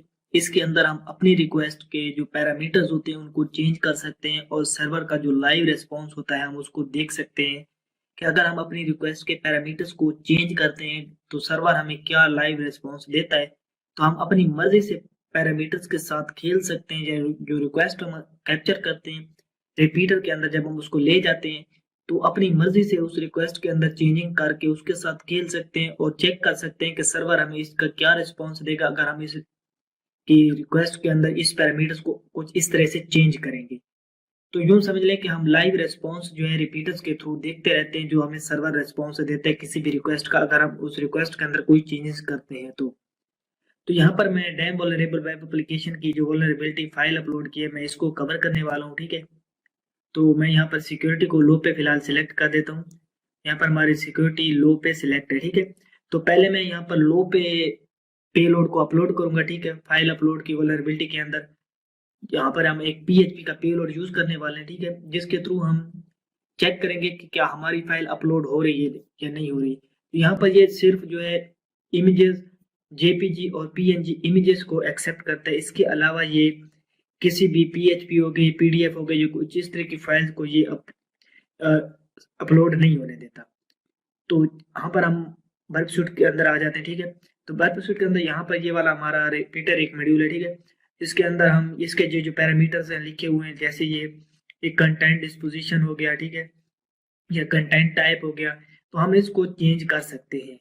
तो यहाँ पर मैं अपनी रिक्वेस्ट को कैप्चर करता हूँ, ठीक है। बल्कि कैप्चर करने से पहले हम देख लेते हैं, ठीक है। अगर मैं यहाँ पर अपलोड करूंगा और हमारा पेलोड लो सिक्योरिटी पे अपलोड हो जाएगा तो मतलब ये है कि इसने कोई इशू क्रिएट नहीं किया फाइल अपलोड की, वरना लो सिक्योरिटी की जो वल्नरेबिलिटी पे जब हमने इस पे पेलोड अपलोड किया, ठीक है, तो ये इजिली हो गया तो ठीक है, नहीं हुआ तो फिर हम उसकी रिक्वेस्ट को कैप्चर करेंगे और उसके अंदर कुछ चेंजेस करेंगे कि ये अपलोड क्यों नहीं हुआ। इसके अंदर जब चेंजेस करेंगे तो हम फिर दोबारा इसको अपलोड कर सकते हैं। तो यहाँ पर मैं इसको ब्राउज कर लेता हूँ। यहाँ पर मैंने एक छोटा सा पीएचपी का पेलोड लिए हुए है, ठीक है। मैं इसको ओपन कर देता हूँ, ठीक है, और मैं यहाँ पर अपलोड पे क्लिक करता हूँ। तो यहाँ पर आप देख सकते हैं कि यहाँ पर हमारा पेलोड जो है पीएचपी का सक्सेसफुली अपलोड हो चुका है, ठीक है। इस डायरेक्टरी पे सक्सेसफुली अपलोड हो चुका है, ठीक है। तो इसने कोई भी इश्यू क्रिएट नहीं किया, ठीक है। तो लो सिक्योरिटी पे इसने हमारे पेलोड को बिल्कुल भी कोई एरर नहीं दिया और सक्सेसफुली हमारा पेलोड जो है वेबसाइट सर्वर पे चला गया, ठीक है। अब हम इस पेलोड के थ्रू सर्वर का जो है रिवर्स शेल ले सकते हैं, ठीक है, जिसको शेल भी कह सकते हैं, आप कह सकते हैं ले सकते हैं, या रिवर्स शेल भी जो आप कह सकते हैं वेबसाइट का लिया जाता है वो इसी पेलोड के थ्रू लिया जाता है। पीएचपी पेलोड हो सकता है या जो भी पेलोड आप अपलोड करेंगे किसी वेबसाइट के अंदर अगर वल्नरेबिलिटी है, ठीक है, तो उसके थ्रू आप रिवर्स शेल ले सकते हैं। रिवर्स शेल फिर आप लेंगे कैसे, जैसे ये हमारा पेलोड अभी अपलोड हो चुका है, ठीक है। तो अब हम इसका अगर रिवर्स शेल लेना चाहते हैं, ठीक है, पेलोड तो हमारा अपलोड हो चुका है, अब हम जब इसको एग्जीक्यूट करेंगे तो काली लिनक्स के अंदर या पैरेट या जो भी होगा हम उसके ऊपर लिसनर को स्टार्ट कर देंगे, ठीक है, और अपने पेलोड को एग्जीक्यूट करेंगे तो हमें रिवर्स कनेक्शन या रिवर्स शेल जो है उस सर्वर का मिल जाएगा। तो इस तरह से हम रिवर्स शेल लेते हैं। तो अब यहाँ पर मैं सिक्योरिटी को थोड़ा बढ़ाता हूँ। तो यहाँ पर मैंने लो से इसको मीडियम पे कर दिया। मीडियम पे करने के बाद मैं अब यहाँ पर इसको सबमिट कर देता हूँ, ठीक है। अब हमारी सिक्योरिटी जो है मीडियम पे हो चुकी है, ठीक है। मैं दोबारा यहाँ पर फाइल अपलोड की वल्नरेबिलिटी में आता हूँ, ठीक है, और यहाँ पर मैं इसको ब्राउज करता हूँ। तो यहाँ पर मैंने ब्राउज किया और दोबारा मैंने यहाँ पर अपना पीएचपी का पेलोड जो है ब्राउज कर लिया और यहाँ पर अपलोड पे क्लिक करता हूँ। तो यहाँ पर जब मैंने अपलोड पे क्लिक किया तो इस बार इसने हमारे पेलोड को अपलोड नहीं किया, बल्कि इसने हमें एरर दे दिया कि your image was not uploaded we can only accept JPEG या पीएनजी इमेजेस। तो मैंने आपको पहले ही बताया था ये जस्ट जेपीईजी और पीएनजी इमेजेस को एक्सेप्ट करता है, उसके अलावा ये एक्सेप्ट नहीं करता। तो लो सिक्योरिटी पे इसने हमारे पीएचपी के पेलोड को सक्सेसफुली अपलोड कर दिया था, लेकिन जैसे ही हमने मीडियम सिक्योरिटी की इसने हमारे पेलोड को एक्सेप्ट नहीं किया। ठीक है, इसने कहा कि हम जेपीईजी और पीएनजी इमेजेस को जस्ट एक्सेप्ट करते हैं। तो अब हम इसकी रिक्वेस्ट को कैप्चर करते हैं और देखते हैं कि इसके अंदर क्या चेंजेस करें कि ये हमारे पेलोड को एक्सेप्ट कर ले और अपलोड कर दे। तो यहाँ पर मैं प्रॉक्सी को ऑन कर लेता हूँ। ठीक है, और दोबारा यहाँ पर मैं इसको क्लिक कर लेता हूँ। ठीक है, यहाँ पर मैं वर्क सूट में आ जाता हूँ और यहाँ पर वर्क सूट पे मैंने इंटरसेप्ट को ऑन कर दिया। तो वर्क सूट में मेरा इंटरसेप्ट ऑन हो चुका है। ठीक है, तो यहाँ पर मैं अपने पेलोड को सिलेक्ट करता हूँ। ठीक है, और यहाँ पर मैं इसको अपलोड करता हूँ। तो यहाँ पर मैंने इसको अपलोड पे क्लिक कर दिया। ठीक है, यहाँ पर हमारी रिक्वेस्ट कहाँ पर है, ये वाली। तो यहाँ पर हमारी ये वाली रिक्वेस्ट है। ठीक है, तो अब हम चलते हैं इधर। तो यहाँ पर अब हम इसकी रिक्वेस्ट को कैप्चर कर चुके हैं। ठीक है, तो यहाँ पर हमने जो चीज़ मेन देखनी है, यहाँ पर जिसके अंदर हमने मॉडिफिकेशन करनी है, जिसको चेंज करना है, ठीक है, वो कौन कौन सी चीज़ें। ठीक है, तो पहले मैं इसको रिपीटर के अंदर भेज देता हूँ और फिर हम इसके अंदर कुछ चेंजेस करेंगे और उसका लाइव रिस्पॉन्स देखेंगे कि रिपीटर का क्या कमाल होता है, जिसकी वजह से हम लाइव रिस्पॉन्स देख लेते हैं और फिर उसके बाद सर्वर पे बिल्कुल उसी तरह की रिक्वेस्ट भेजते हैं ताकि सर्वर हमें जो है एरर ना दे। तो सर्वर का जो रिस्पॉन्स होता है वो हम रिपीटर में ही देख लेते हैं। तो यहाँ पर मैं इसको सेंड टू रिपीटर पे क्लिक करता हूँ। यहाँ पर हमारी रिक्वेस्ट जो है रिपीटर में आ चुकी है। तो यहाँ पर फिलहाल मैं इसको ऑफ कर देता हूँ। तो अब हमारी रिक्वेस्ट जो है रिपीटर में आ चुकी है। ठीक है, तो यहाँ पर हम जो चीज़ मेन हमारे काम की चीज़ है, ठीक है, वो है कंटेंट डिस्पोजिशन, जिसके अंदर ये हमारा है name equal to double quotation के अंदर मैक्सिमम फाइल साइज, कि हमारी फाइल का साइज है वो कितने बाइट्स होना चाहिए या बिट्स का होना चाहिए। और उसके बाद कंटेंट डिस्पोजिशन दोबारा हो गया, नेम इक्वल को अपलोडेड फाइल नेम, ठीक है, payload.php और कंटेंट टाइप। कंटेंट टाइप से गए यहाँ पर ये मुराद है कि एप्लीकेशन सेलेक्ट ऑक्टेट स्ट्रीम, तो जो हमारा पेलोड हमने अपलोड किया, ठीक है, वो रॉ बाइनरी जो कोड है वो किस तरह का काम करता है। तो उसको जो ऑक्टेट स्ट्रीम एप्लीकेशन का होता है कि उसको चेक करता है। ठीक है, जो भी चीज़ अपलोड हो रही है सर्वर पे, ठीक है, वो किस तरह की है, कोई अपलोड होने के बाद कुछ एबनॉर्मल बिहेव तो नहीं करेगी, या वेबसाइट को नुकसान तो नहीं पहुंचा सकती या सर्वर को। ठीक है, तो इस वजह से ये इसके कंटेंट को चेक करता है।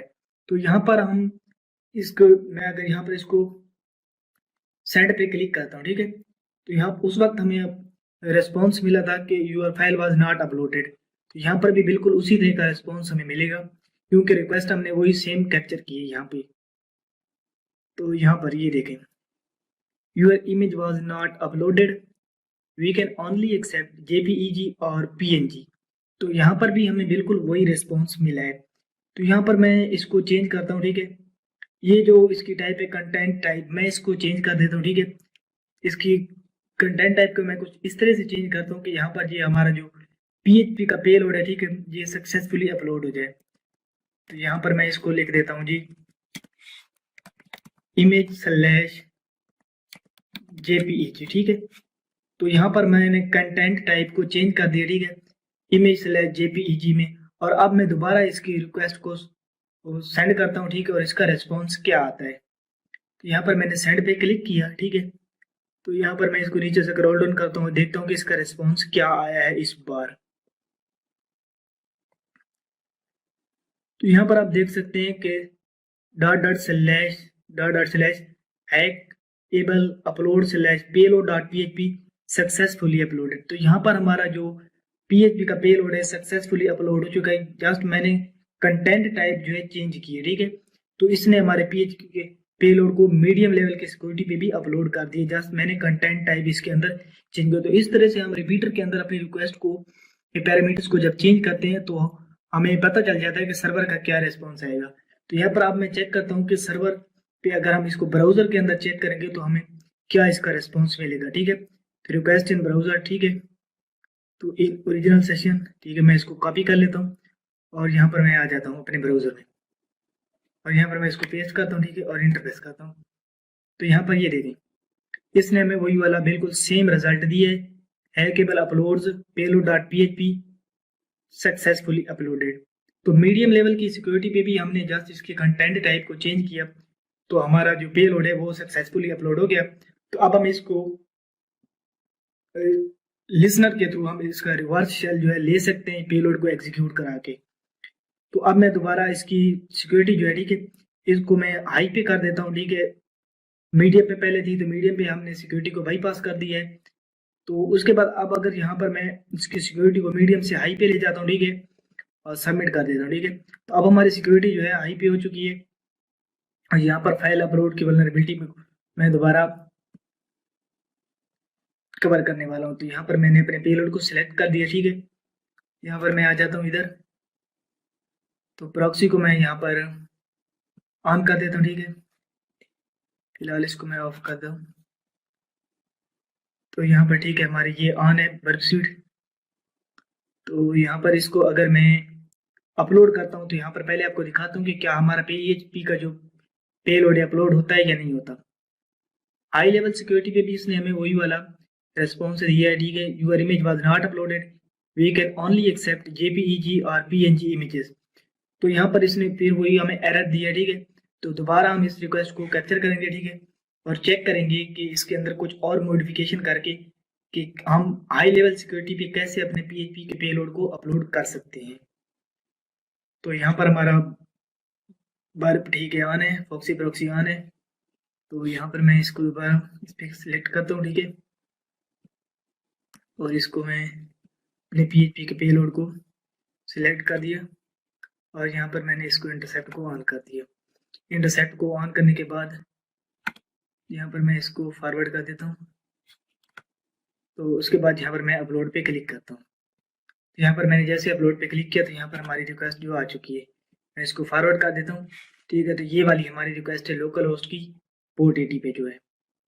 तो यहाँ पर इस रिक्वेस्ट को मैं यहाँ पर भेज देता हूँ रिपीटर के अंदर। हम फिर इसको अंदर कुछ चेंजेस करेंगे। सेंड टू रिपीटर, यहाँ पर हमारी रिक्वेस्ट रिपीटर में आ चुकी, मैं इंटरसेप्ट को ऑफ कर देता हूँ। तो यहाँ पर ये हमारी रिक्वेस्ट है, ठीक है, रिपीटर के अंदर आ चुकी है। मैं यहाँ पर दोबारा अगर इसको सेंड करता हूँ और इसका रेस्पॉन्स आपको दिखाता हूँ तो यहाँ पर भी वही सेम रेस्पॉन्स हमें दिखाएगा जो पिछली बार एरर था, वही वाला एरर यहाँ पर भी दोबारा दिखा रहा है हाई लेवल सिक्योरिटी पे। Your image was not uploaded, we can only accept JPEG और PNG इमेजेस। तो इस बार अगर यहाँ पर मैं इसका कंटेंट टाइप जो है चेंज करता हूँ, ठीक है, जैसे यहाँ पर इसको मैं पिछली बार चेंज किया था तो ये हमें क्या दिखाता है, इमेज सेलेक्ट JPEG, ठीक है, और इसको मैं सिलेक्ट कर सेंड करता हूँ। तो अब हम चेक करते हैं कि हमने इसकी कंटेंट टाइप को तो चेंज कर दिया, ठीक है, कि जी हमारी ये जस्ट इमेज है, इसका जो कंटेंट होगा इसको ये चेक नहीं करेगा इस तरह से अगर इसके तरह हम मॉडिफाई करते हैं इसके कंटेंट टाइप को। तो नीचे जब स्क्रॉल डाउन करता हूँ तो ये देखिए, इस बार अगर मैंने इसके कंटेंट टाइप को चेंज भी किया है हाई लेवल सिक्योरिटी पे तो फिर भी ये हमें वही एरर दिखा रहा है कि your image was not uploaded, we can only accept JPEG और PNG इमेजेस। तो इस बार इसने हमारे कंटेंट टाइप को चेंज करने पे भी हमारे पेलोड को अपलोड नहीं किया। तो इस बार हम कुछ इस तरह से करते हैं कि ये जो फाइल नेम है, ठीक है, कंटेंट डिस्पोजिशन, तो हम इसको थोड़ा चेंज कर देते हैं। पेलोड डॉट PHP है तो मैं यहाँ पर इसको कर देता हूँ JPG, ठीक है, पेलोड डॉट JPG मैंने इसको कर दिया और मैं इसको सेंड पे क्लिक करता हूँ। तो यहाँ पर मैं इसको स्क्रॉल डाउन करता हूँ तो ये देखें, इसने हमें फिर भी वही वाला एरर दे दिया, your image was not uploaded, we can only accept JPEG और PNG इमेजेस। तो यहाँ पर इस बार अगर हमने इसके पेलोड को चेंज भी किया है ना, ठीक है, पेलोड डॉट JPG कर दिए तो फिर भी इसने इसको एक्सेप्ट नहीं किया। तो अब हम इसके अंदर कुछ मजीद चेंजेस करेंगे, ठीक है, ताकि हमारे ये पेलोड को हाई लेवल की सिक्योरिटी पे जो है एक्सेप्ट कर दे। तो यहाँ पर मैं अब इसको थोड़ा मिनिमाइज कर देता हूँ। तो यहाँ पर ये वाला मेरा पेलोड है, ठीक है, मैं इसको ओपन कर देता हूँ। तो ये वाला मेरा PHP का पेलोड है, ठीक है, छोटा सा मैंने लिखा है। तो इसके ऊपर हम एक जिप फाइल की जो एनिमेटेड डायरेक्टिव होती है, ठीक है, मैं उसको ऐड करने वाला हूँ, ठीक है। वो क्या है, वो ये कि गेफ 89 0, ठीक है, ये वाली। तो मैं इसको ऐड कर दिया मैंने यहाँ पे, ठीक है, और मैं इसको सेव कर देता हूँ। अब मैं दोबारा इसको अपलोड करता हूँ और देखता हूँ कि, और इसके साथ ही इसकी जो एक्सटेंशन है मैं इसको भी चेंज कर देता हूँ, PHP से इसको JPG में कर देता हूँ, ठीक है। तो इसको मैंने JPG में कन्वर्ट कर दिया है। और यहाँ पर अब मैं दोबारा प्रॉक्सी में जाता हूँ और यहाँ पर मैं इसको दोबारा अपलोड करता हूँ। तो यहाँ पर मेरा ये पेलोड JPG है, ठीक है, इसको मैंने सिलेक्ट कर दिया, ठीक है। और अब यहाँ पर मैं इसको इंटरसेप्ट को ऑन करता हूँ, इंटरसेप्ट को मैंने ऑन कर दिया, ठीक है, और अपलोड पे क्लिक कर दिए। तो यहाँ पर हमारी दोबारा वो वाली रिक्वेस्ट आ चुकी है, ठीक है। तो मैं इसको सेंड टू रिपीटर करता हूँ, मैंने इसको रिपीटर पे सेंड कर दिया, ठीक है। और यहाँ पर इस बार आप देख सकते हैं कि कंटेंट टाइप जो है हमारी JPEG है, ठीक है, और पेलोड जो है हमारा payload.jpg है, ठीक है।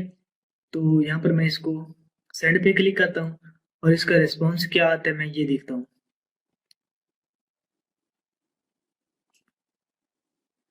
तो यहाँ पर आप देख सकते हैं कि इस बार हमारा पेलोड जो है सक्सेसफुली अपलोड हो चुका है। जब मैंने गिफ्ट की एनिमेटेड डायरेक्टिव इसके अंदर ऐड की है, ठीक है, इस बार इसने समझा कि ये वाकई एक इमेज है, ठीक है, और इसने हाई लेवल सिक्योरिटी पे भी इसको अपलोड कर दी है हमारे पेलोड को। अब हम इस पेलोड को एग्जीक्यूट करके शेल ले सकते हैं इस सर्वर का। तो मैं यहाँ पर इसको आपका दिखा देता हूँ इसको। तो यहाँ पर इसका रिस्पॉन्स ब्राउजर के अंदर भी, ठीक है, कॉपी कर लिया मैंने और यहाँ पर मैं इसको आ जाता हूँ। एक मिनट, यहाँ पर तो ये अभी मेरा प्रॉक्सी ऑन है इस वजह से, ठीक है। तो यहाँ पर ये देखें, तो ये हमारा पहले वाला रिस्पॉन्स था, ठीक है। अगर मैं यहाँ पर ये देखें, यहाँ पर इसने हमें बिल्कुल वही सेम रिस्पॉन्स दिए, इस वजह से अभी तक ये ऊपर ब्राउज हो रहा था क्योंकि मैंने जो इंटरसेप्ट था उसको ऑफ नहीं किया था। तो यहाँ पर हमारा payload.jpg जो है सक्सेसफुली अपलोड हो चुका है। अब हमारा payload.jpg जो है सक्सेसफुली अपलोड तो हो चुका है, लेकिन अब मसला ये है कि हम payload.jpg को एग्जीक्यूट कैसे करेंगे। पहले तो ये था कि डायरेक्ट हमारा payload.php था जिसको हम एग्जीक्यूट करके नेटकैट के थ्रू लिसनर स्टार्ट करके हम उसका रिवर्स शेल ले सकते थे सर्वर का। यहाँ पर इसको मैं कॉपी कर लेता हूँ, ठीक है, और यहाँ पर अगर मैं इसको पेस्ट करता हूँ, ठीक है, तो ये एग्जीक्यूट होता है, ये नहीं होता। तो आपको दिखाता हूँ। तो यहाँ पर ये देख सकते हैं कि इसने हमें एक एरर दे दिया कि can not display because it contains errors. तो क्योंकि ये payload.jpg ये एक इमेज है, इस वजह से ये एग्जीक्यूट नहीं हो रही, ठीक है। तो इस वजह से ये अपलोड नहीं हो रही है, आप कह सकते हैं कि हम एरर दे रही है, ठीक है, तो एग्जीक्यूट नहीं हो पा रही। तो इसको एग्जीक्यूट करने के लिए, ठीक है, तो यहाँ पर आपके पास उस सर्वर का आप कह सकते हैं एक एक्सेस होनी चाहिए, ठीक है, कमांड को एग्जीक्यूट कराने की। तो यहाँ पर आपने ये वाली कमांड टाइप करनी है, ठीक है, ताकि वो जो payload.jpg की फाइल हमने अपलोड की है, ठीक है, उसको हम रीनेम कर सके payload.php में। तो उसको payload.php में रीनेम करने के लिए आपने ये वाली कमांड लिखनी है, जो पाइप कमांड पाइप है, ठीक है। उसके बाद आगे उसने आपने कॉपी लिखना है स्पेस डॉट, ठीक है, बैकवर्ड स्लैश, ठीक है। और उसके बाद आगे आपने लिखना है हैकेबल, और उसके बाद आगे आपने लिखना है हैकेबल, ठीक है। और उसके बाद यहाँ पर आपने मजीद यहाँ पर 2 बार आपने लिखना था, मैंने एक डायरेक्टरी मूव किया है, डबल डायरेक्टरी आपने यहाँ पर मूव करनी है, ठीक है, हैकेबल, ठीक है। उसके बाद स्लैश हो गया, उसके बाद slash hackable slash uploads slash payload.php sorry payload.jpg। तो यहाँ पर पहले हमारा आएगा payload.jpg, ठीक है। और उसके बाद अब यहाँ पर आपने वो नेम देना है जिससे हम इसको रिप्लेस करने वाले हैं। तो payload.php से हम इसको रीनेम करने वाले हैं। तो यहाँ पर मैं इसको सबमिट कर देता हूँ। तो यहाँ पर ये देखें 1 फाइल कॉपीड, तो यहाँ पर हमारी फाइल जो है कॉपीड हो चुकी है, ठीक है। अब अगर यहाँ पर मैं इसको एग्जीक्यूट करता हूँ, ठीक है, और यहाँ पर मैं लिखता हूँ अगर पेलोड डॉट php, तो क्या हमारी ये फाइल अपलोड हुई है या नहीं, ये हमें दिखा देगा। तो ये देखें यहाँ पर ये फाइल सक्सेसफुली अपलोडेड, तो इसका मतलब है कि हमारा जो PHP का पेलोड है वो हमने जो JPG में हमने कन्वर्ट किया था, और उसको अब हम दोबारा payload.php में कन्वर्ट भी कर चुके हैं, और हमारी फाइल जो है सक्सेसफुली अपलोड है, ठीक है। और अब हम इसको एग्जीक्यूट करा के काली लिस्ट के अंदर हम अगर नेटकैट स्टार्ट कर दें और इसको एग्जीक्यूट करा के हम सर्वर का रिवर्स शेल ले सकते हैं, और कुछ भी मलिशियस एक्टिविटी या आप कह सकते हैं डेंजरस एक्टिविटी हम परफॉर्म कर सकते हैं। आई होप गाइस आपको समझ आ गई होगी। इसके अंदर मैंने कमांड इंजेक्शन की भी वल्नरेबिलिटी को कवर कर दिया इसके साथ, और फाइल अपलोड की वल्नरेबिलिटी को तो ऑब्वियसली मैंने कवर की है। और उम्मीद करता हूँ कि आपको यहाँ पर ये जो रिपीटर मॉड्यूल है इसकी भी समझ आ गई कि कैसे आपने वेरिएबल के पैरामीटर्स को चेंज करना है, या जो रिक्वेस्ट हम कैप्चर करते हैं उसके पैरामीटर्स को आपने किस तरह से चेंज करना है। तो अगर आपको वीडियो अच्छी लगती है तो लाइक, कमेंट और शेयर जरूर करना है। और मजीद इसके मॉड्यूल जो बाकी भी रहते हैं, इंट्रूडर हो गया, decoder, comparer, logger, extender, project options और यूजर ऑप्शंस, इनको देखने के लिए मेरे चैनल को सब्सक्राइब कर लें, क्योंकि मैं वर्कसूट प्रोफेशनल जो है इसको कंप्लीट कवर करने वाला हूँ। और साथ ही ये जो मजीद वल्नरेबिलिटीज रहती हैं, CSRF हो गया, फाइल इंक्लूजन हो गया, ब्रूट फोर्स हो गया, एसक्यूएल इंजेक्शन हो गया, क्रॉस साइट स्क्रिप्टिंग हो गया, मैं इन तमाम वल्नरेबिलिटीज को कवर करने वाला हूँ, ताकि आप लोगों को वर्कसूट प्रोफेशनल भी हो जाए कंप्लीट, और उसके साथ आपकी बग बाउंटी भी वेबसाइट की हो जाए। तो उम्मीद करता हूँ कि आपको वीडियो अच्छी से लग रही होगी और ये सीरीज भी काफ़ी पसंद आ रही होगी। तो मजीद वीडियोस को देखने के लिए मेरे चैनल को सब्सक्राइब कर ले। मिलते हैं अगली वीडियो में। अल्लाह हाफिज। अस्सलाम वालेकुम फ्रेंड्स, मैं हूं नुमान और आप देख रहे हैं टेक्निकल खान। फ्रेंड्स, आज इस वीडियो में मैं आप लोगों के सामने वर्कसूट का एक और मॉड्यूल कवर करने वाला हूं जो कि इंट्रूडर है, ठीक है। इससे पहले वाली वीडियोस में मैंने repeater, sequencer, proxy, target, dashboard module जो है इनको मैंने कवर किया है। अगर आपने मेरी वो वाली वीडियोस नहीं देखी तो आप मेरे चैनल टेक्निकल खान पे जाके beginner to advance bug bounty course के नाम से मैंने प्लेलिस्ट बनाई है, वहाँ जाकर तमाम वीडियोस को देख सकते हैं। स्टेप बाय स्टेप मैंने तमाम वीडियोस को, जितनी भी क्लासेस है मैंने उनको वहाँ पे प्लेलिस्ट में ऐड किया हुआ है, तो आप लोग जाके आसानी से देख सकते हैं। तो आज इस वीडियो में हम लोग वर्कसूट का मॉड्यूल जो इंट्रूडर है उसको कवर करेंगे।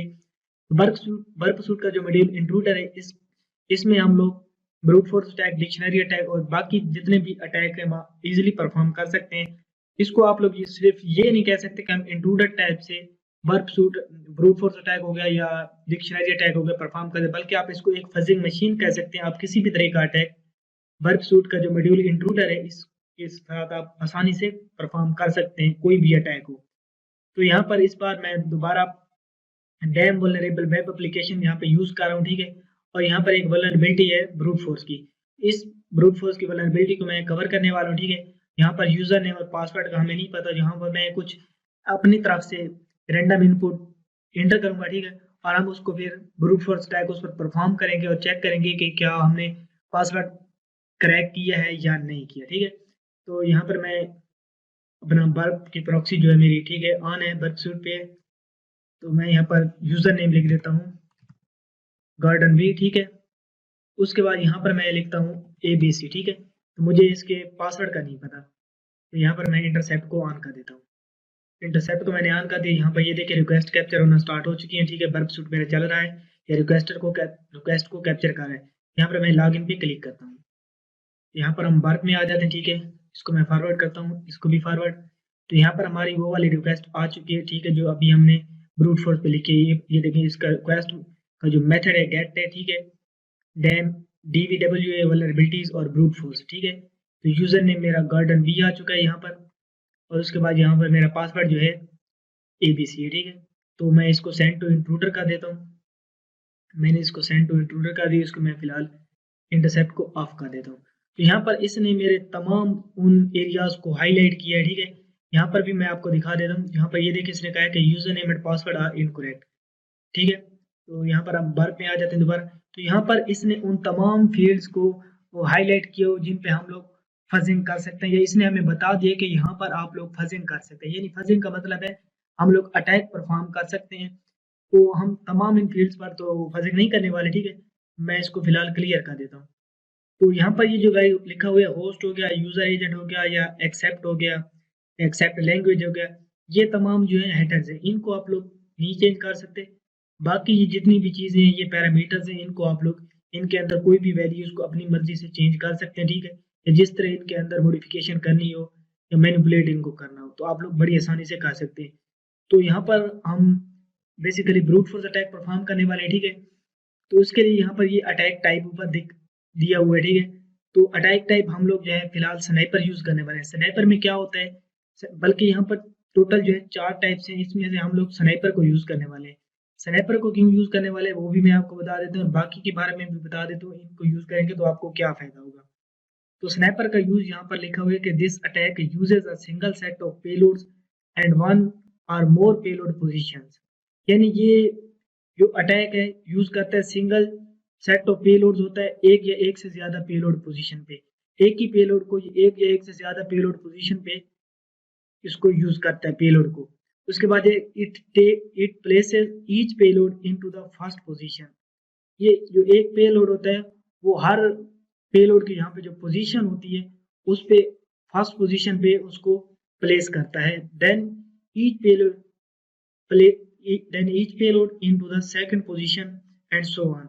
और फिर दोबारा जो दूसरा पेलोड होता है वो सेकंड पोजीशन पे इसी तरह से सीक्वेंस के हिसाब से पेस्ट करता है। यानी पहला पेलोड जो होता है वो तमाम पे जितनी भी फजिंग की पोजीशन होगी उन पे पेस्ट करेगा, ठीक है।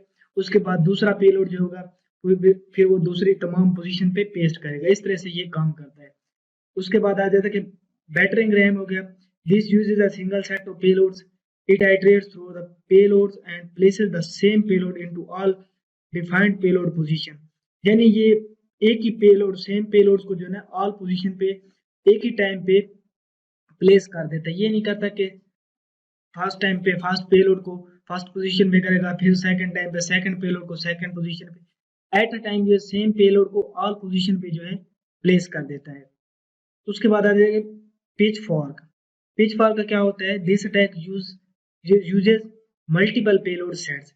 ये डिफरेंट मल्टीपल पेलोड सेट्स को है यूज करता है। There is a different payload set for each defined position. यानी ये हर पेलोड की जो पोजीशन के लिए होता है डिफरेंट पेलोड को आप लोग यहाँ पर सेट कर सकते हैं अगर आप पिच फॉर्क को यूज करेंगे। तो ये नहीं होगा कि एक ही पेलोड को आप हर पोजीशन के लिए सेट करेंगे, लेकिन पिच फॉर्क के थ्रू आप लोग हर पेलोड की पोजीशन पे आप डिफरेंट पेलोड को सेट कर सकते हैं। उसके बाद आ जाता है cluster bomb. This attack uses multiple payload set. ये अटैक जो है मल्टीपल पेलोड सेट्स को ये यूज करता है, ठीक है। There is a different payload set for each defined positions. यानी इसमें भी ये है कि आप लोग डिफरेंट पेलोड जो है डिफरेंट पेलोड की पोजीशन पे सेट कर सकते हैं। तो फिलहाल हम लोग स्नाइपर यूज करने वाले हैं। स्नाइपर में ये होता है कि हम एक ही जो पेलोड की पोजीशन होती है उसको सेट करते हैं, ठीक है, और उसी पे हम लोग अटैक परफॉर्म करते हैं। तो यहाँ पर मैंने एक पोजीशन ले ली है, ठीक है, हम लोग इसी पे फेंस करने वाले हैं। तो यहाँ पर मैंने एबीसी को सिलेक्ट किया और इसको मैंने ऐड कर दिया, ठीक है। तो यहाँ पर ये हमारी पोजीशन जो है सेट हो चुकी है, ठीक है, फजिंग के लिए। उसके बाद आगे आ जाता है कि यहाँ पर पेलोड्स। पेलोड्स में आने के बाद यहाँ पर आपको पेलोड सेट हो गया और पेलोड टाइप हो गया। तो पेलोड सेट यहाँ पर हमारा एक होता है जब हम स्नाइपर यूज कर रहे होते हैं, ठीक है। तो उसके बाद यहाँ पर आ जाता है कि पेलोड की टाइप। यहाँ पर आप लोग जो भी लिस्ट लेना चाहते हैं, सिंपल लिस्ट हो गया, कैरेक्टर्स हो गया, नंबर्स हो गया। अगर यहाँ पर फर्क करें आप नंबर्स लेते हैं, ठीक है, तो यहाँ पर आप लोग अपनी मर्जी से एक इसको रेंज दे देते हैं। जैसे यहाँ पर मैंने 1 लिख दिया और यहाँ पर मैं इसको रेंज दे देता हूँ, जैसे 10,000 हो गया, ठीक है, ये 1 लाख हो गया। जितनी भी रेंज आप इसको देना चाहते हैं दे सकते हैं। यानी फिर 1 से 10,000 की रेंज में नंबर्स जो है चेक करेगा पेलोड्स के लिए। ये बेसिकली जो नंबर्स जो हम देते हैं ये ओटीपी जब हम जनरेट कर रहे होते हैं, ये ओटीपी ये हम लोग फैच कर रहे होते हैं, ठीक है, उस वक्त हम लोग नंबर्स को पेलोड की टाइप जो है नंबर यूज करते हैं। लेकिन यहाँ पर मैं सिंपल लिस्ट फिलहाल यूज करूंगा क्योंकि मैं करेक्टर यूज करने वाला हूँ, ठीक है। तो यहाँ पर अगर आपके पास कुछ वर्ड हैं तो आप लोग यहाँ पर पेस्ट कर सकते हैं यहाँ, या फिर आप यहाँ से भी ऐड कर सकते हैं 1 by 1। तो यहाँ पर मैं लोड पे क्लिक करता हूँ, ठीक है, मेरे पास एक पेलोड है, थोड़ा सा लिस्ट है, मैं उसी को यूज करने वाला हूँ। मैंने ओपन किया, ठीक है, तो इसके अंदर यहाँ पर कुछ पेलोड है, ठीक है, जिनको हम लोग यूज करने वाले हैं। उसके बाद आ जाता है कि payload processing. You can define rules to perform various processing task on each payload before it is used. तो पेलोड प्रोसेसिंग में ये होता है कि आप लोग रूल्स को डिफाइन कर सकते हैं। जैसे अगर यहाँ पर मैं ऐड पे क्लिक करता हूँ, ठीक है, तो यहाँ पर आप रूल्स को डिफाइन कर सकते हैं कि ऐड प्रीफिक्स, यानी कि उससे अगर कोई पेलोड जब आप इंटर करेंगे या यूज कर रहे होंगे, ठीक है, तो उससे पहले आप लोग कुछ देना चाहते हैं, यानी जो फर्ज करें एडमिन पेलोड है, ठीक है, उससे पहले कुछ एग्जीक्यूट कराना चाहते हैं, उससे पहले कुछ ऐड करना चाहते हैं तो आप ऐड कर सकते हैं, या उसके बाद में ऐड कर सकते हैं। तो इस तरह से यहाँ से भी आप पेलोड के जो प्रोसेसिंग है उसको ऐड कर सकते हैं, ठीक है। उसके बाद यहाँ पर पेलोड की इनकोडिंग आ जाती है, इसको आप बाय डिफॉल्ट रहने दें, ठीक है। तो बाकी यहाँ पर ऑप्शंस, तो ऑप्शन में इतनी तमाम चीज़ें नहीं है, ठीक है, बाकी इनको तमाम को बाय डिफॉल्ट रहने दें, ठीक है। तो बाकी तमाम चीज़ें हमारी जो है सेट हो चुकी हैं, ठीक है। तो यहाँ पर अब मैं इसको अटैक को स्टार्ट करता हूँ। स्टार्ट अटैक पे मैंने क्लिक किया, ठीक है, तो इसने थोड़े से टाइम में हमारे जो वो इसको फिनिश कर दिया अटैक को, ठीक है। तो यहाँ पर आप देख सकते हैं स्टेटस इसका सेम है बिल्कुल, हमारी रिक्वेस्ट जो है बिल्कुल सही परफेक्टली ओके हर एक जगह पे एग्जीक्यूट हुई है, ठीक है। तो यहाँ पर इसकी लेंथ के थ्रू हम अब चेक करने वाले हैं कि जिसकी लेंथ थोड़ी सी डिफरेंट होगी या ज़्यादा होगी या कम होगी, तो उस रिक्वेस्ट को हम लोग चेक करेंगे, ठीक है। तो यहाँ पर आप देख सकते हैं कि हमारी रिक्वेस्ट जो है तकरीबन सेम है। तो मैं यहाँ पर लेंथ को चेक कर लेता हूँ, ठीक है। तो 45-60 हमारी लेंथ आ रही है, ठीक है। मैंने इसको नीचे स्क्रॉल डाउन किया तो यहाँ पर हमें एक लेंथ जो है डिफरेंट मिली है।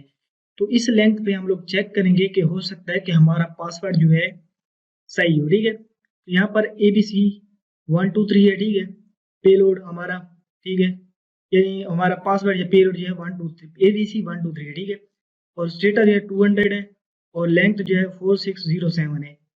तो मैं इसको कंपेयरर में सेंड कर देता हूँ, ठीक है, सेंड टू कंपेयरर। तो यहाँ पर आपने रिक्वेस्ट को सेंड टू कंपेयरर में नहीं करना, बल्कि रेस्पॉन्स को सेंड करना है। तो यहाँ पर मैं सेंड टू कंपेयरर, रेस्पॉन्स को मैंने कंपेयरर में यहाँ पर सेंड कर दिया। यहाँ पर आप देख सकते हैं कि एक रिक्वेस्ट हमारी आ चुकी है कंपेयरर में, लेकिन ये है कि हम एक रिक्वेस्ट के थ्रू इसको कंपेयर नहीं कर सकते। तो यहाँ पर हम 2 रिक्वेस्ट सेंड करेंगे जिनके थ्रू मैं उसको कंपेयर करूँगा। यहाँ पर मैं ये 0 रिक्वेस्ट जो है मैं इसको भी सेंड कर देता हूँ, ठीक है, ताकि हम 2 रिक्वेस्ट के थ्रू इसको कैप्चर कर सकें, कंपेयर कर सकें, सॉरी। यहाँ पर सेंड टू कंपेयर, इसको भी रेस्पॉन्स को मैं सेंड कर देता हूँ, ठीक है। तो ये हमारी 2 रिक्वेस्ट आ चुकी है अब कंपेयरर में, ठीक है। यहाँ पर देख सकते हैं आप, एक मिनट, हमारी रिक्वेस्ट कहाँ गई, ये वाली, ठीक है। तो मैं यहाँ पर इसको सेंड टू कंपेयरर रेस्पॉन्स कर देता हूँ, ठीक है। तो यहाँ पर आप देख सकते हैं कि हमारे पास 2 रिक्वेस्ट आ चुके हैं, ठीक है। एक ये वाली होगी, ठीक है, हमारी ज़्यादा लेंथ वाली, और एक थोड़ी कम लेंथ वाली।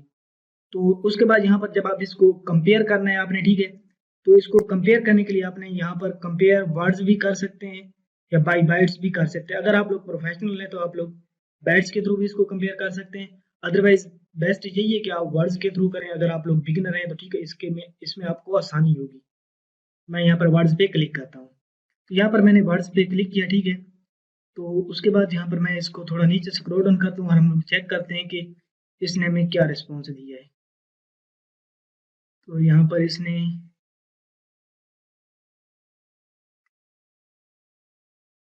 इधर गया भाई, ठीक है,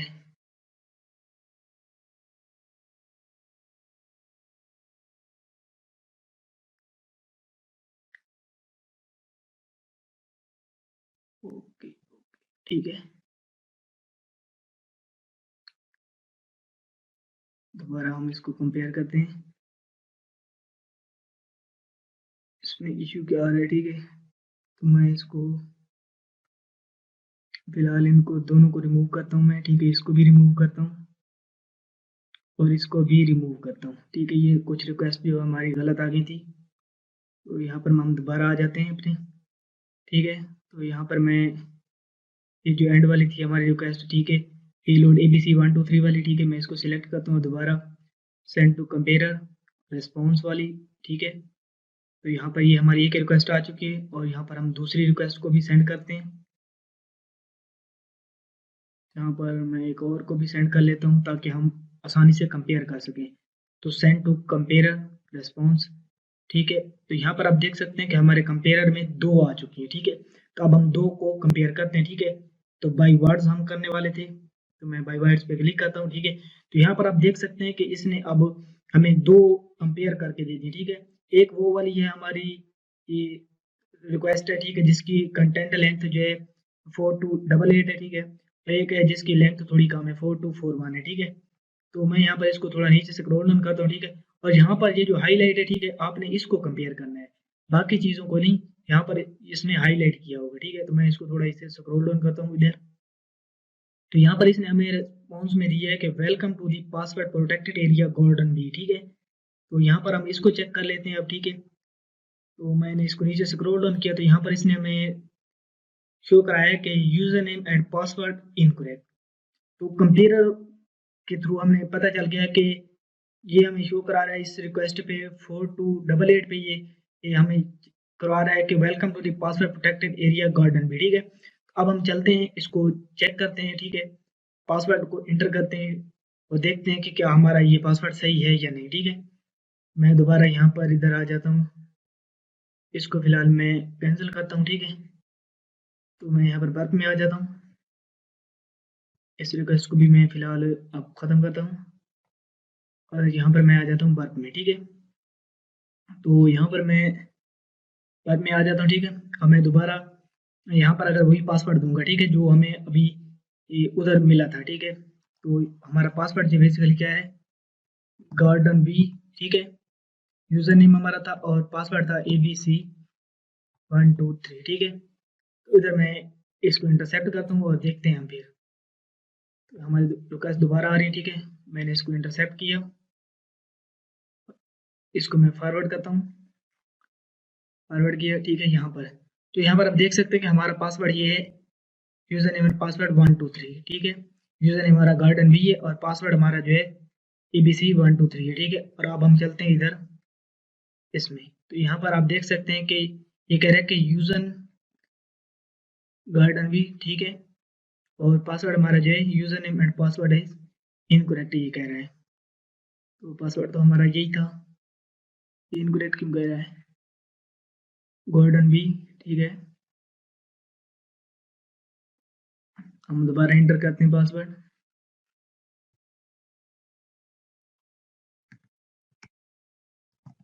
गार्डन बी और पासवर्ड हमारा ABC123 है, ABC123, ठीक है। तो इंटर किया और यहाँ से मैं फिलहाल इंटरसेप्ट को ऑफ करता हूँ। तो ये देखें, तो वही सेम पासवर्ड मैंने जब इंटर किया यहाँ पर, ठीक है, तो इसने हमें शो करा दिया कि welcome to the password protected area garden भी, जो हमें आउटपुट यहाँ पर हमें हमारे कंपेयर में मिली थी, ठीक है। तो जब हमने इसको कंपेयर किया था तो हमें एक आउटपुट मिली थी, ठीक है, welcome to the password protected area garden भी, ठीक है। तो बिल्कुल सेम आउटपुट यहाँ पर इसने हमें वही दिखाई है कि welcome to the password protected area garden भी। तो ऑलमोस्ट हमारा वर्क जो है गाइस कंप्लीट हो चुका है, जिसमें आज मैंने आपको इंट्रूडर मॉड्यूल सिखाया है, जिसकी मदद से आप लोग बड़ी आसानी से ब्रूट फोर्स टैग या डिक्शनरी टैग परफॉर्म कर सकते हैं, ठीक है। और उसके साथ हमारा कंपेयर मॉड्यूल भी हो चुका है, जिसमें हम लोग कंपेयर करते हैं दो रिक्वेस्ट को या दो रिक्वेस्ट के रिस्पॉन्स को, ठीक है। रिक्वेस्ट को नहीं बल्कि रिक्वेस्ट के रिस्पॉन्स को हम जो है कंपेयर करते हैं। तो उम्मीद करता हूँ कि आपको समझ आ गई कि कैसे आपने इंट्रूडर को यूज़ करना है और उसके साथ जो है कंपेयर में कैसे रिक्वेस्ट के रिस्पॉन्स को आपने कंपेयर करना है। तो गाइज अगर वीडियो अच्छी लगती है तो लाइक कमेंट और शेयर जरूर करना है। साइबर सिक्योरिटी, एथिकल हैकिंग और टेक्नोलॉजी से रिलेटेड वीडियोस को देखने के लिए मेरे चैनल को सब्सक्राइब कर लें। और बर्फ सूट की अगली जो बाकी वीडियोस रहती हैं, जो इसमें हमें यूज़र ऑप्शन हो गया, प्रोजेक्ट ऑप्शन, एक्सटेंडर, लॉगर और डिकोडर हो गया, ठीक है, इनको कवर करने वालों बाकी तमाम चीज़ें हमारी हो चुकी हैं और इसके बाद हमारा बर्फ सूट जो है कंप्लीट हो जाएगा। तो उम्मीद करता हूँ कि आप लोगों को ये सीरीज़ काफ़ी पसंद आ रही होगी। तो मजीद वीडियोस को देखने के लिए मेरे चैनल को सब्सक्राइब कर लें। मिलते हैं अगली वीडियो में। अल्लाह हाफिज़। अस्सलाम वालेकुम फ्रेंड्स, मैं हूं नुमान और आप देख रहे हैं टेक्निकल खान। फ्रेंड्स, आज इस वीडियो में मैं आप लोगों को बताने वाला हूं कि एक्सेस अटैक्स क्या होता है और इसकी कितनी टाइप्स हैं। इस तमाम अटैक का मैं आप लोगों को इस क्लास के अंदर लाइव प्रैक्टिकल करके दिखाने वाला हूं। तो यहाँ पर मैं dam vulnerable web application use कर रहा हूँ, ठीक है। और यहाँ पर जो मेरे पास है वो एक्सेस रिफ्लेक्टेड है और एक्सेस स्टोर्ड है। तो सबसे पहले मैं आपको बता दूं कि एक्सेस क्या होता है। एक्सेस बेसिकली होता है क्रॉस साइट स्क्रिप्टिंग अटैक होता है। इसमें इसकी 3 टाइप्स होती हैं, लेकिन यहाँ पर डैम वल्नरेबल वेब एप्लीकेशन जो मैं अभी यूज़ कर रहा हूँ ये अपडेटेड है, क्योंकि जो मोस्टली एक्सेप्ट की जाती है क्रॉस साइट स्क्रिप्टिंग की वल्नरेबिलिटी इंडस्ट्री में वो रिफ्लेक्टेड होती है और स्टोर्ड एक्सेस होती है। जो डोम बेस्ड एक्सएसएस अटैक होता है वो इतना एक्सेप्टेबल नहीं है। तो इस वजह से यहाँ पर भी मोस्ट यही है, रिफ्लेक्टेड और स्टोर्ड को एक्सेप्ट किया जाता है या जिनको डेंजरस कंसीडर किया जाता है। तो सबसे पहले मैं आपको तो बता दूं कि क्रॉस सेक्शन अटैक में होता क्या है।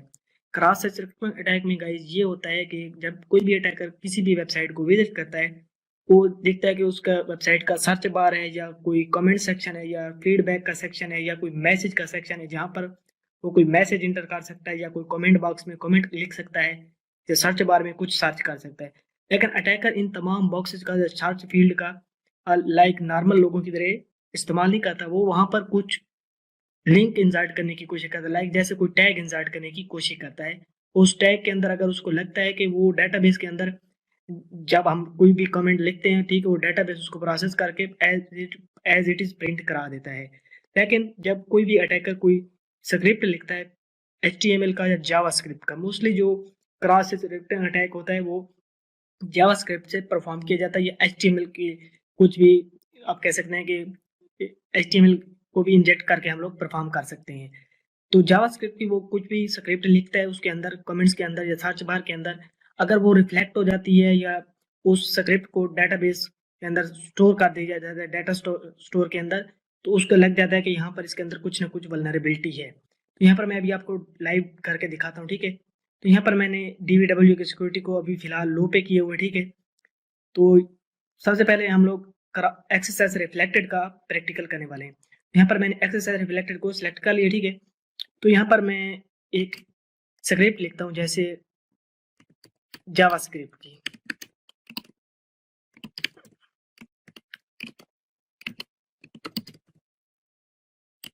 मैं लिखता हूँ यू हैव बीन हैक्ड, यहाँ पे यू हैव बीन हैक्ड, ठीक है। और इसको मैं क्लोज कर देता हूँ और यहाँ पर स्क्रिप्ट को भी मैं क्लोज कर देता हूँ, ठीक है। और इसको यहाँ पर मैं सबमिट करता हूँ। तो यहाँ पर ये देखें गाइस, जैसे ही मैंने सबमिट किया, ठीक है, तो यहाँ पर इसने मुझे प्रिंट करा के दिखा दिया यू हैव बीन हैक्ड।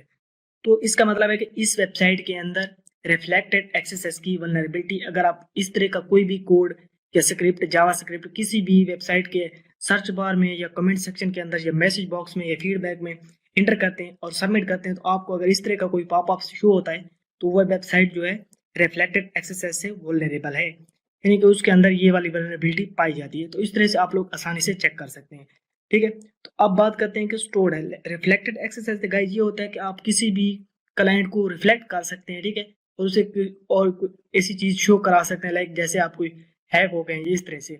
ये इतनी डेंजरस वल्नरेबिलिटी नहीं होती है, लेकिन as compare to stored access क्या होती है, मैं अभी ये भी आपको बता देता हूँ, ठीक है।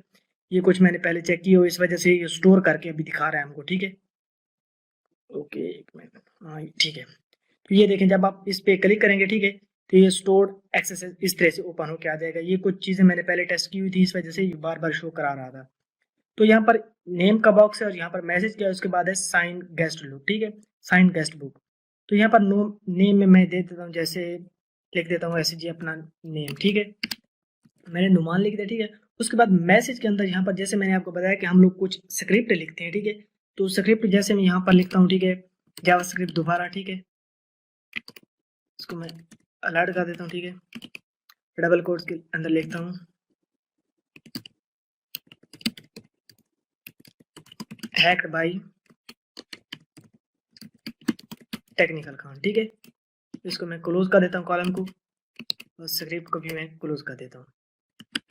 तो यहाँ पर मैंने ये जावास्क्रिप्ट लिखी है, जावास्क्रिप्ट का एक कोड छोटा सा लिखा है, ठीक है, अलर्ट जो हमें शो कराएगा और साइन इन गेस्ट बुक पे जैसे ही मैं करूँगा, ठीक है, अगर ये वेबसाइट एक्सेस स्टोर से वल्नरेबल हुई तो हमें ये पॉपअप भी शो कराएगा और जहाँ पर ये स्क्रिप्ट हमने लिखी है ये इस वेबसाइट के डेटाबेस के अंदर स्टोर हो जाएगी। और जब कोई भी बंदा इस एक्सेस स्टोर पे जाएगा, इस वाली पेज पे जाएगा, तो उसको ये वाला मलिशियस कोड जो है ऑटोमेटिकली उसके साथ ब्राउजर में भी एग्जीक्यूट कर जाएगा। तो इस तरह से इस वल्नरेबिलिटी को डेंजरस कंसीडर किया जाता है, क्योंकि ये वल्नरेबिलिटी एग्जीक्यूट हो जाती है अगर इस तरह की जो स्क्रिप्ट है किसी भी जगह पर इंसर्ट कर दी है हैकर ने, ठीक है, और वो डेटाबेस के अंदर स्टोर हो जाए।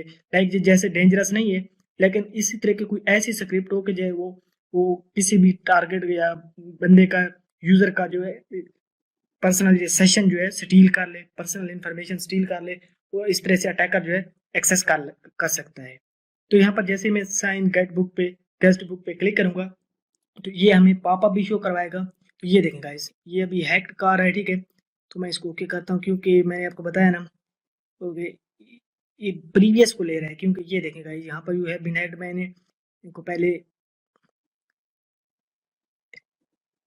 तो ये देखें guys hacked by technical Khan, अभी हमारा ये वाला है, क्योंकि जिससे पहले जितने भी अटैक्स आ रहे थे उनको भी मैंने यहाँ पर जब परफॉर्म किया था तो वो भी स्टोर हो गए थे डेटाबेस के अंदर। और जब हम इस पे अंदर साइन गेस्ट बुक पे क्लिक किया हमने, ये वाला जो स्क्रिप्ट लिखे सबमिट करने की कोशिश की, तो ये स्क्रिप्ट भी इसके अंदर डेटाबेस के अंदर स्टोर हो रही है।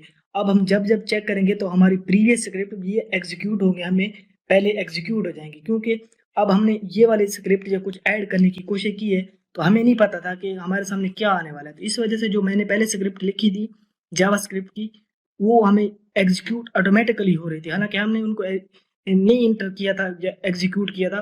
तो बाई चांस जैसे ही हमने साइन इन गेस्ट बुक पे क्लिक किया तो वो ऑटोमेटिकली आ गया। इसी तरह से अगर आप कोई और स्क्रिप्ट लिखेंगे, ठीक है, तो वो जब भी कोई टारगेट पर्सन इस वाले टैब पे जाएगा और क्लिक करेगा उस वेबसाइट पे, अगर वो एक्सेस स्टोर से वल्नरेबल है तो उसके सामने ऑटोमेटिकली वो वाला आपका स्क्रिप्ट जो है डेटाबेस के अंदर क्योंकि स्टोर होगा और एग्जीक्यूट हो जाएगा, और वो जितना डेंजर होगा हो सकता है उससे उसको उतना नुकसान हो। लेकिन मोस्टली ये है कि उसका आप लोग कुकी चुरा सकते हैं, ठीक है, और उसकी कुकी को एक्सपायर करके उसका सेशन ले सकते हैं और उसके अकाउंट में डायरेक्टली लॉग इन कर सकते हैं। तो इस वजह से एक्सेस स्टोर की जो वल्नरेबिलिटी है इसको as compare to reflected access dangerous consider किया जाए। आई होप गाइस आपको समझ आ गया रिफ्लेक्टेड एक्सेस क्या होता है और स्टोर्ड एक्सेस में कैसे आप लोग परफॉर्म कर सकते हैं। तो यहाँ पर अगर मैं एक और चीज भी आपको बता दूं, अगर HTML के आपके कोड से आप लोग चेक करना चाहें, जैसे मैं यहाँ पर लिखता हूँ, नोमी लिख देता हूँ मैं यहाँ पर, ठीक है, HTML के कोड से भी आप लोग चेक कर सकते हैं कि ये रिफ्लेक्टेड एक्सेस से वल्नरेबल है या नहीं वेबसाइट, ठीक है। तो अभी यहाँ पर ये मैंने बोल्ड एक लिखा है, ठीक है, अगर ये वेबसाइट रिफ्लेक्टेड एक्सेस से वल्नरेबल है तो जैसे ही मैं सबमिट पे क्लिक करूंगा, ठीक है, तो ये मेरे नेम को जो है बोल्ड करके शो कराएगा, यानी डेटाबेस इस टैग को एग्जीक्यूट करेगी। अगर ये वल्नरेबल नहीं है तो ये जस्ट मेरा नेम को यहाँ पर शो करा देगी, इसको बोल्ड नहीं करेगी। यहाँ पर मैं सबमिट पे क्लिक करता हूँ तो यहाँ पर गाइस आप लोग देख सकते हैं कि इसने मेरे नेम को बोल्ड कर दिए। तो अभी अगर यहाँ पर मैं इटैलिक का टैग डाल दूंगा, लाइक अगर आप किसी कमेंट वाली जगह पर इटैलिक का टैग डाल देते हैं, जैसे मैंने यहाँ पर लिख दिया नोमी, ठीक है, इटैलिक का टैग डालते हैं और उसको आप लोग कमेंट सबमिट पे क्लिक करते हैं, ठीक है, जैसे मैं यहाँ पर सबमिट पे करूंगा तो अभी ये इटैलिक स्टाइल में चला जाएगा। इसका मतलब है कि यहाँ पर डेटाबेस हमारे इस टैग को HTML के टैग को एग्जीक्यूट कर रही है, ठीक है, ना कि जस्ट इसको प्रिंट कराए कि नोमी को इसको एज ए कमेंट ले ले, बल्कि वो इसको एग्जीक्यूट भी कर रही है हमारे इस जो हम टैग लिख रहे हैं HTML का। इसी तरह से अगर हम कोई मलिशियस टैग लिखें, क्योंकि हमें पता चल गया कि ये हमारे टैग को जो है एग्जीक्यूट कर रही है डेटाबेस, इसके अंदर ये वाली वल्नरेबिलिटी है, तो हम कुछ भी और भी स्क्रिप्ट लिख सकते हैं जिससे हमें यूजफुल इंफॉर्मेशन मिल सके। यहाँ पर मैं जैसे सबमिट पे क्लिक किया तो यहाँ पर ये देखें, अब पहले ये बोल्ड था, अब ये इटैलिक स्टाइल में नोमी लिखा हुआ आगे। तो इस तरह से आप लोग रिफ्लेक्टेड एक्सेस अटैक को परफॉर्म कर सकते हैं, और स्टोर्ड एक्सेस का भी मैंने आपको बताया कि कैसे आप लोग परफॉर्म कर सकते हैं। आई होप गाइस आपको समझ आ गया कि कैसे आप लोग क्रॉस से स्क्रिप्टिंग अटैक को किसी भी वेबसाइट पर परफॉर्म कर सकते हैं, कहीं पर सर्च बार में, मैसेज में, कमेंट में या फीडबैक में अगर आपको कहीं पर जगह मिलती है, ठीक है, तो आप लोग किस तरह से उसके अंदर कोई भी कोड को इंजेक्ट कर सकते हैं, ठीक है। तो इसके पेलोड आपको गिटहब से या गूगल सर्च करेंगे या गूगल डॉक्स की मदद से भी फाइंड कर सकते हैं। क्रॉस से स्क्रिप्टिंग अटैक के जो पेलोड है इजीली आप लोगों को मिल जाएंगे। तो गाइस अगर वीडियो अच्छी लगती है तो लाइक, कमेंट और शेयर जरूर करना है। मजीद इसी तरह की वीडियोस को देखने के लिए मेरे चैनल को सब्सक्राइब कर लें। मिलते हैं अगली वीडियो में। अल्लाह हाफिज़।